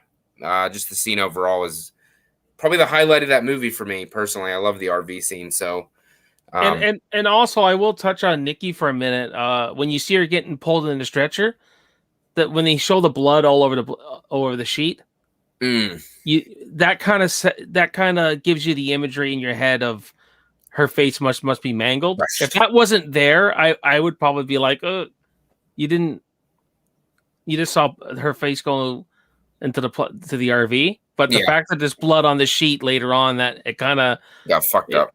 Yeah, absolutely. exactly. Yeah, but that I'm not really too much to say about it, but that's why I got that one at number 4. All right. Number 3 is Nikki for me. There you go. I like me some Nikki, man. What a great character. Who would not want a chick like that when you're like 18, 19, or however old these characters are? Mhm. She's got some sass to her too. She's not. I love that. Would you go put the cord back in? Just fucking do it. It's like a married couple, man. As soon as he says, you know how cold it is out there? I don't fucking care. And then she just starts I don't look at her as a bitch. She's already sexually frustrated. Yeah. She's just freaking, she's just frustrated. And I really like the way it plays out outside the RV, where she sneaks up on him kind of, and then underneath you see, and that's where Jason sneaks into the RV. What if Jason's out there? I don't want to know. I don't want to know. And she starts, and kudos to Darcy DeMoss here, because obviously that RV was not even moving on the interior. They were just pushing it. You know what I mean? Mm-hmm. And she was doing all those stunts, like all that, as if it was moving, like falling. She did all that herself and everything. So, and she made it believable. Yes, she did. And that's it. Pull over. I'm driving. Yeah, and and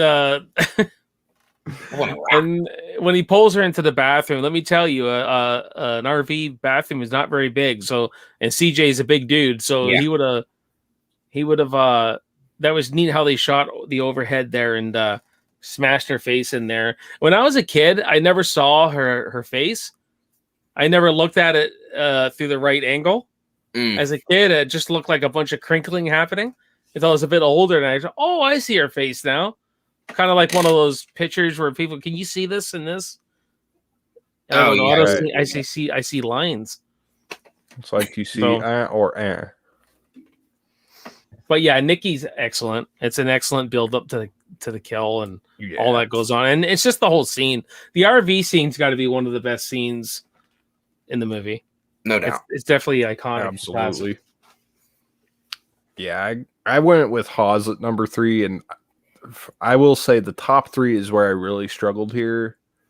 I wanted to put Hawes higher, but the 2 before Hawes really kind of made me rethink this. But Hawes with the heart getting torn out, it was a nice way to set the film up. He was a very likable character. It would have been a lot of fun to get him more throughout the film. Sadly, we didn't. Looks like he won't be welcoming Cotter back anytime soon. That is an old as fuck joke for some people. But yeah, it was a shame that he did not make it out. Anyway, Hawes' death, absolutely fucking amazing. Jason seeing his fingers come through the chest. Oh, It's no wonder he put gloves on. I would too if I still had those part 4 fingernails. But yeah, it was absolutely fucking brutal. Again, great way to start the movie off. Really set us up with that, okay, shit's at this level now. Yep. Kind of tone. Yeah. So I really like it for that. good choice. Good choice. Absolutely, man. My number 3, I went with Jason's death. I thought the fucking when the road is hitting him in the face and his fucking whole body shaking and the noise that the propeller's making, it all fucking works. The sound is great. The fact that we think Tommy is actually dead during this whole episode too, after he got choked out. He can hold his breath for a very fucking long time, by the way, because that was like a 10-minute span. So he's a pretty good guy, pretty good lungs. The fact that Megan is the one who comes to save the day and freaking rams that into his face, like you already said, chopped the shit out of his mask, chopped up his neck and all the freaking bits and pieces of his neck, and his skin and his tissues going everywhere. And then you just hear that crack, and more chunks come out, and then oh my gosh, it's the best. It's so bloody and it's right up my freaking alley. So of course it had to be high on my list. And most of the time when Jason gets killed in these movies, it is high on my list because it's usually pretty damn good and pretty damn. Yeah, it usually is. So I love it. So it had to make top 3, no doubt, for me. Yeah, and also they had to keep giving CJ air because he was underwater a lot, right? The breathing apparatus, whatever he had, forget exactly what it's called. So that's a good choice, man. Fucking faulty breathing apparatus here on this film. And some of that was filmed in the pool. Some of it was filmed in the lake, I believe. So I think Tom McLaughlin's parents' pool. You can kind of tell when you see the pool water, it's kind of got a greenish tinge to it. You can tell, but it seems seamless when you're watching it, which is very good editing or very good filmmaking. So wouldn't even. Yeah, I got Hawes at number 2. Punching the guy's heart out. Good choice. Again, I just love Jason standing there and the maggots falling off him, and then you'll hear he steps on his heart.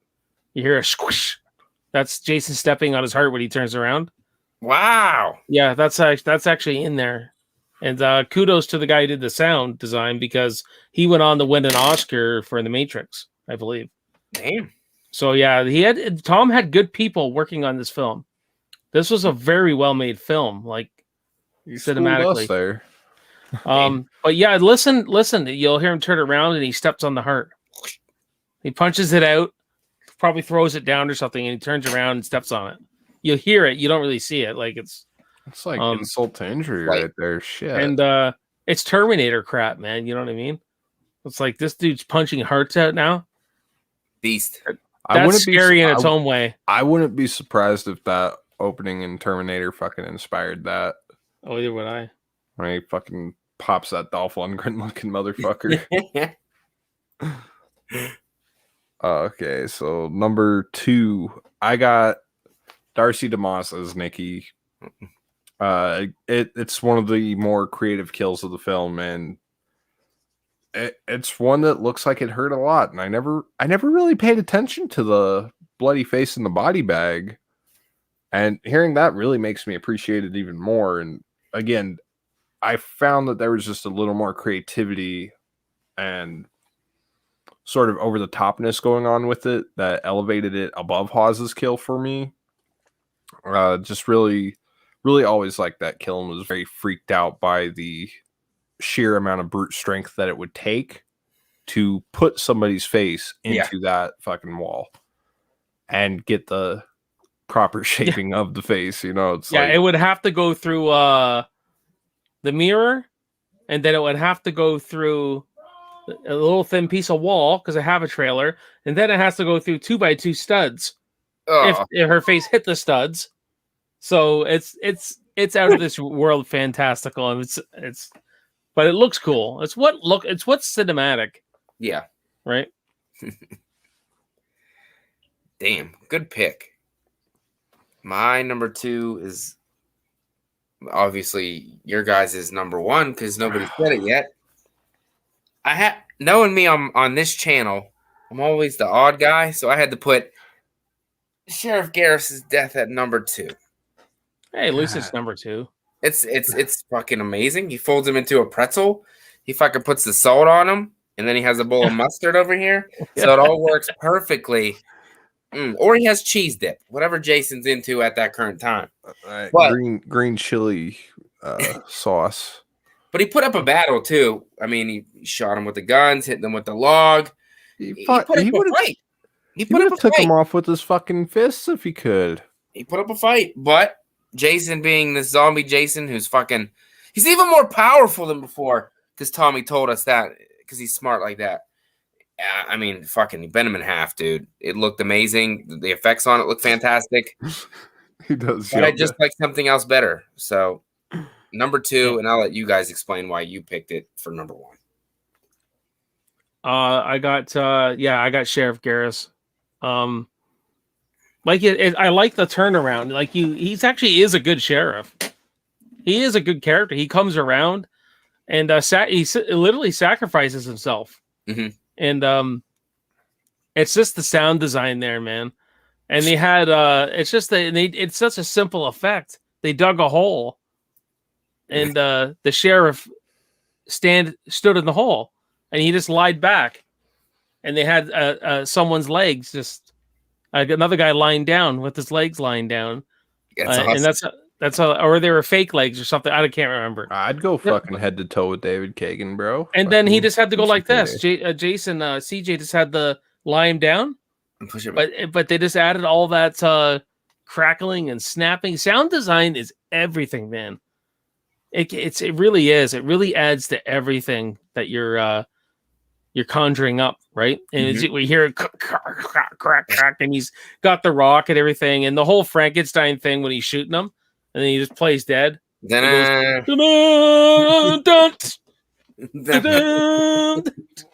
it's I love it. I mean, I love the kill so much. Yeah, it really is great. It really is great. So that's number 1 for me, and that's why. Jason hit a lot of the good points there. I mean, this is a dude who has been the single most frustrating character throughout the whole film, because we as the audience are like, dude, Tommy is onto something. Fucking listen to him. Pull your head out of your glorious ass and listen to him. But he doesn't until that last minute there when he knows his daughter's in danger. There's kids' lives in danger. He takes the selfless act that most movie sheriffs, they're not even present at this part of the movie. Yeah, true. Most horror movie sheriffs are on their extended coffee break from beginning of the second act to the last frame. But Sheriff Garris, he's there on the spot, making sure shit stays right. He's absolutely my favorite character of this film, I must add. But seeing him get bent in half is the single most painful death to witness in this film too, man. Again, the sound design is great. The simplicity of the effect is great. Everything about that kill is great. And it's a nice send-off to a fantastic character. Also, if you notice Sheriff Garris, when he's talking to Tommy, he has the same kind of snappy dialogue that Megan has. I wonder where she gets it. You should be wearing your balls as earrings kind of stuff. That's like you can see where she gets it from. You know what I mean? Yeah. And I think that's cool. That's just good writing. When you can notice things like that. Yeah, it's one of those little things you wouldn't really think of. And man, I do got to add too real quick because as many Halloween references as we could get in here, right? Of course. He's right up there with Sheriff Meeker in Halloween's 4 and 5. He's a good sheriff, man. Like, because Sheriff Meeker is like one of my all-time favorite horror movie sheriffs because he's like, Oh, you mean that punk Mike's back in town? Let's go fuck him up, Doc. It's like, if you're serious about this, you better be damn serious. Yeah, Sheriff Garris may be one of the best sheriffs in a horror Sheriff film. Garris is fucking amazing. Yeah, I love Sheriff Garris. And I'm at this point right now where it's like Meeker and Garris, they're ready to go fucking Creed Balboa up in here. Although I love Brad Dourif's Brackett. I love he's True. a great character. He was good.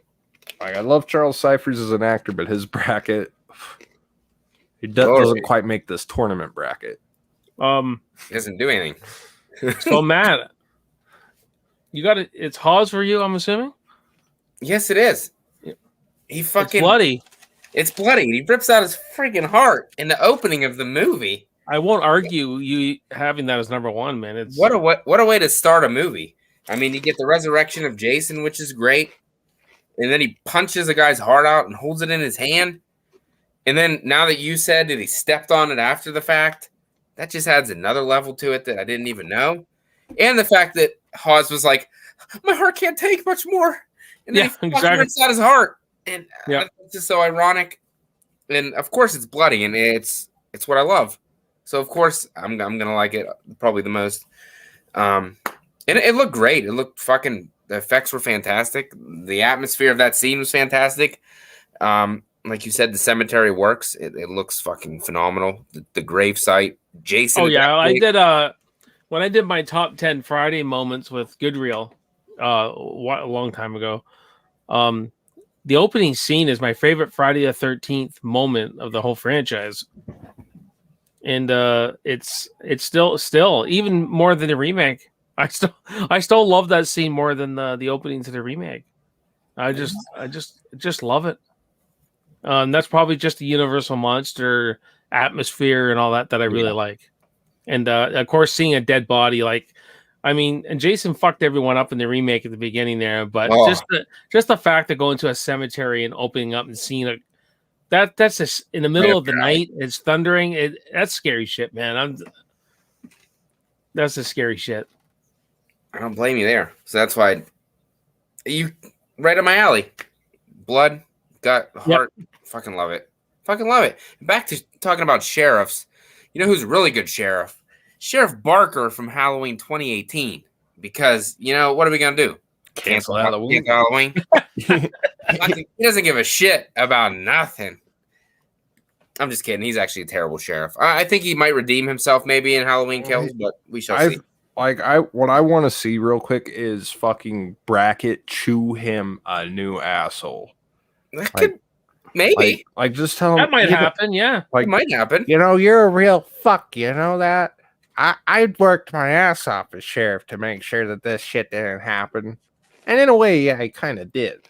If you take two out of things, it's but it's like, who's more effective, fucking Brackett or Barker? It's definitely going to be interesting to see. I'll tell you back. I'll tell you this though, they're both better sheriffs than the sheriff that we get in Halloween 6. Yes, there's a sheriff briefly in Halloween 6. There's a sheriff in Halloween 6? Most notably in the producer's cut, I think. He comes in he's a Tom Atkins looking motherfucker, so that's why I remember him. Oh, but he comes in to say something about how fuck me sideways. It's something about Michael being back or something. Just at the barn. At the barn, I think. So, you may be onto a really good video because you also got Donald Thompson from Nightmare. Oh. He was the sheriff too, or the sheriffs, and he was the Black Christmas one too. Yeah, Filthy with Facci, episode 14, Sheriff Talk. Sheriff Talk. Who's the best sheriff? Oh, thanks, James. At Jamie's barn scene, but you're a little late. Surprised you didn't say something about Tina again. Fucker. Those were the best cops on planet Earth. Honk, honk. Crandon says, I'm glad in the Halloween Kills trailer they don't show any of the 78 flashback. Me too. Me too. Thank God. Hopefully that's the last preview they show trailer. You don't need any more than that. We ain't that lucky. They're gonna drop another one. Well, I won't be. I'm not watching it. Yeah, I'm not watching it. They ruined it the first time around with 2018, showing the whole movie in 2 trailers. So I don't need to see it. And sometimes you don't know. Like sometimes they do it really well. Mm-hmm.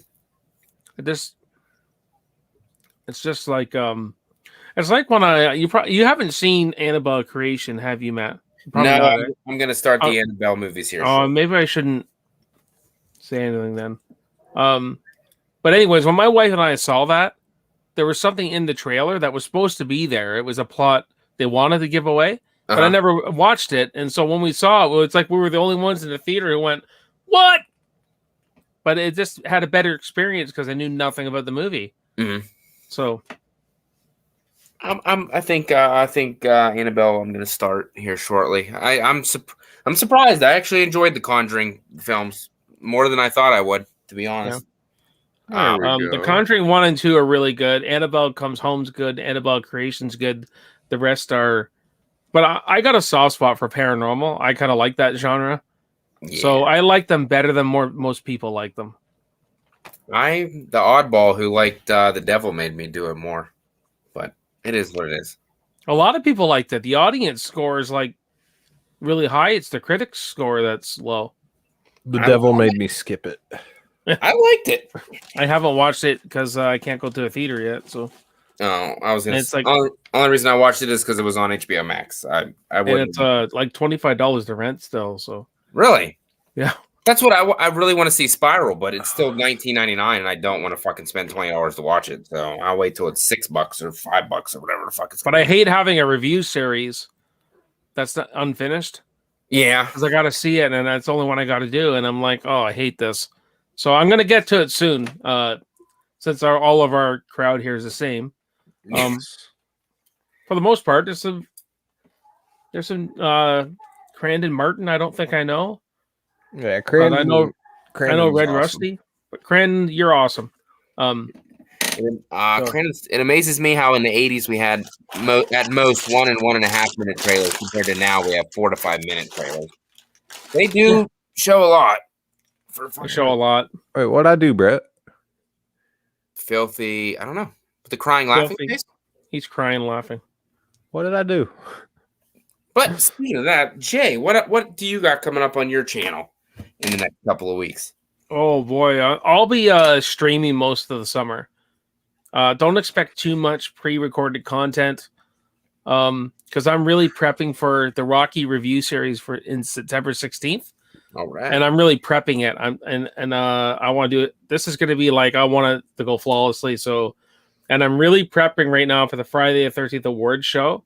So it's a lot of I know it's a lot of footage. Once I get everyone's footage, then I'll be hibernating, except for streaming. But there'll be a lot of streaming. So if I do any pre-recorded stuff now, it's just because I want to get something out for you guys. Like I'm going to be doing scene breakdowns and kill counts. I think I'm going to stick because it's something I can push out pretty quickly. And they're fun. And they're fun. So I'm looking at next week doing the Loomis speech for a scene breakdown. I'll try and get that out next week. And I'm going to try and get a Predator kill count done next week. If I can. A kill ranking, not a kill count, really. Like a ranking like we just did here. Yeah. I love Predator, and I think, and you know what? It has badass kills. Yeah, it has really good kills in that movie. So I was trying to think outside the box a bit, going, well, what else can I do kill counts on, right? And I thought that'd be a great movie to do a kill count on. So, and I got the two ladies from It's Me Billy coming on tomorrow at 8 p.m. Right. Victoria Miro and Malika Henny are coming on. And then next Tuesday is the Over the Top watch party with Red Rum Records, Beth S. Right. Finally getting her on the show. We've been talking and getting together since I started YouTube. So she's coming on. She loves this movie. I love this movie. I'm gonna have so much fun. And we got a Terminator 2 watch party next Thursday with James Grimm. He's coming on. And I got a recording coming up with Heather, Horrorhead Heather, and Emily doing a Nightmare on Elm Street video. Awesome. That's all I'll say. So for now, we're gonna record that next Monday. So it's basically some watch parties.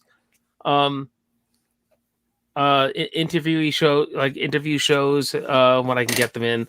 I'm going on vacation and the 2 weeks in August, so basically it is streaming till then. And I got some changes coming up on the channel come September, which I've talked to Dan about privately, because I may be changing my day instead of Tuesday at some point in the winter, more in the fall, which I'll announce. I'll announce all this stuff on my channel, guys. Yeah. And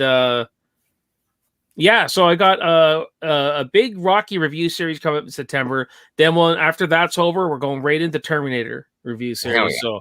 So it's going to be, and then after that, there'll be another big review series in the new year. So basically, I'm just going from review, and if I can get some new movie reviews done, I'll be happy if I can get them done. There we go. Good shit, J-Man. Filthy, what you got coming up? Week 7 of the Friday the 13th Giant Extravaganza series, largest Friday the 13th review series ever brought to YouTube. Week 7. That is getting very hard to say every week, by the way. So yeah, everybody's going to be dropping their New Blood reviews on Friday. Of course, you guys know myself, Nick, Goodreal, Robbie, and Chase. We're all doing the reviews. Chris has the watch parties over at the house. And of course, that's taken up a lot of the time. I've got American Mary in the editing bay as a Patreon request for Heather. She has been patiently waiting for that one. That was supposed to be her. That was supposed to be out in June, but with Friday, it's taking up a lot of fucking time. That's why you have not been seeing a lot of the filth except every week. Right. Oh, and that reminds me again to the Filthy Freak Show will be returning, guys. But me and Dan we want to adjust some things out. Maybe September we'll start it up again. And it's not going to go every week, though. I want to warn everyone about that. We're just too damn busy. So basically, when Dan and I can get together, we'll try and knock things out. But yes, there's a lot of shows. There's a lot of things to do. So, but hey, you know what? It gives you guys something to look forward to. Also, August 4th. Wait, Saturday what? Yes. Oh, yeah. I do know August 4th, also real quick, we have Halloween Wednesday returns. The Halloween watch parties are coming over at the House of the Living Dead. You guys waited. You guys saw last year. It was fucking amazing. That's going to knock your socks off this year. Saturday, be sure, 8 Eastern Standard Time. Good Real Hunting 200 sub trivia bat. 2 or 3, I'm fucking lost. 300 trivia bash sub. I can't talk too good, but no, there's going to be the 300 subscriber trivia get together bash over at Good Real Hunting. It will be team versus team action, very much like we got for Brett's birthday bash. 2000s horror, so I see myself not getting very far this time. It'll be nice for you to try, though. Good job. Try as I might, I'll never win. And I'm making crawl to 400, everyone. You're almost there. Almost. I just got another one, so I got 9 to go. So there we go. That's good. Subscribe to the J-Man. What do I got? Monday, I'll drop my Friday the 13th Part 7 kill ranking video, which is tough because those kills aren't very good. That's a hard one. People died in that movie? Yeah, they I guess they might have. Carrie, she probably brought him back anyway, so they're probably not dead, but whatever. That's coming up. The next Wednesday is actually my birthday, so I'm doing a birthday stream plus 400 subscriber celebration. Pretty much just fucking whatever. I'll drop a link in the chat, and if you want to fucking come on and hang out, go right ahead. If you don't, I don't care. I'll be here talking whatever. It's not really a set plan what to talk about. Just going to be there. 21st will be the second episode of me and James Grimm show Behind the Mask. We're going to be talking about out of our comfort zone movies. This time are The Green Inferno and Exorcism of Emily Rose. So those are 2 interesting choices that I've never seen before. I've watched The Green Inferno yesterday. Got to watch The Exorcism of Emily Rose still. That's coming up. And then the following after that, that's the same week that the J-Man is doing a burning watch party, I believe. Yeah, Oh, I'll be doing it on Monday. He's doing it on Monday, the 26th. And I'm doing it on the 28th. I honestly didn't know he was doing it. I should have checked. next That's in okay. August also. Be sure to catch myself over at House of the Living Dead with Chris Snyder. We will be doing a burning watch party. Oh my goodness, that's It just- hilarious. It just fits Like- the summer so well. Like, yeah, and I'm it's doing funny because this is almost a year to the day that I had dropped my burning review. Whenever he and I are going to be doing the watch along for that, There you go. so I'm like, wait, it was about August when I did the burning, ain't it? Yeah, so I go I'm back doing. and look, it's like almost hits that year mark. I let my guest. I'm doing mine with Jeffrey Cool. Mhm. He picked that movie. So, and then I'm doing Jason Lives the next night. So the There you burning go. Monday and Jason Lives Tuesday. Good choices. We picked. That's going to be me and James Grimm again. It's going to be our it's like an episode of Behind the Mask, but he came up with the name B-side, meaning like the bottom side recorded of a record. So it doesn't make the full cut, but it's still there, like a little bonus episode. So I had a free show, so I figured why not bring him back on and watch that. So in Filthy with Fauci, I have no fucking idea. Episode 14 gonna be sheriff talk.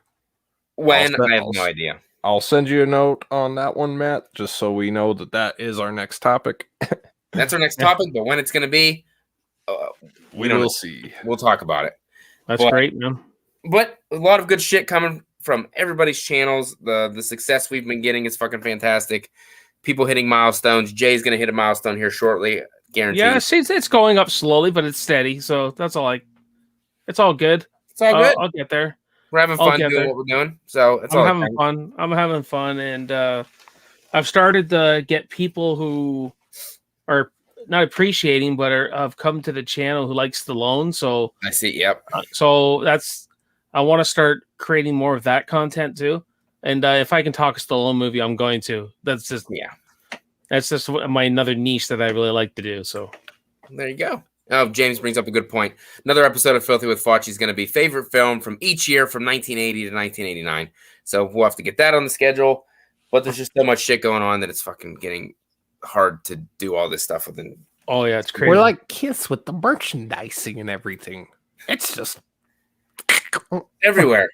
But that was fun as hell. I'm glad we brought Jason on because I know you love that movie so much. So you're the perfect choice to come on tonight. It's been a fun fucking show. Appreciate everybody that stopped by for sure, as always. But it's getting late and I got to go to work tomorrow. So yes, I got to dip too. I have Me too. things to do where he doesn't know. I belong. Oh, fuck it. It's only 9:30 for him. I know. He got 9:30. plenty of time. It's 11:30. I got to go to bed. Yeah. Thank Nick. Great show, guys. James, great stream, brothers. We appreciate it. We appreciate all you guys. Love each and every one of you, but we got to go. So Yes. watch out for Jason and have a good night. Toodles. See you guys.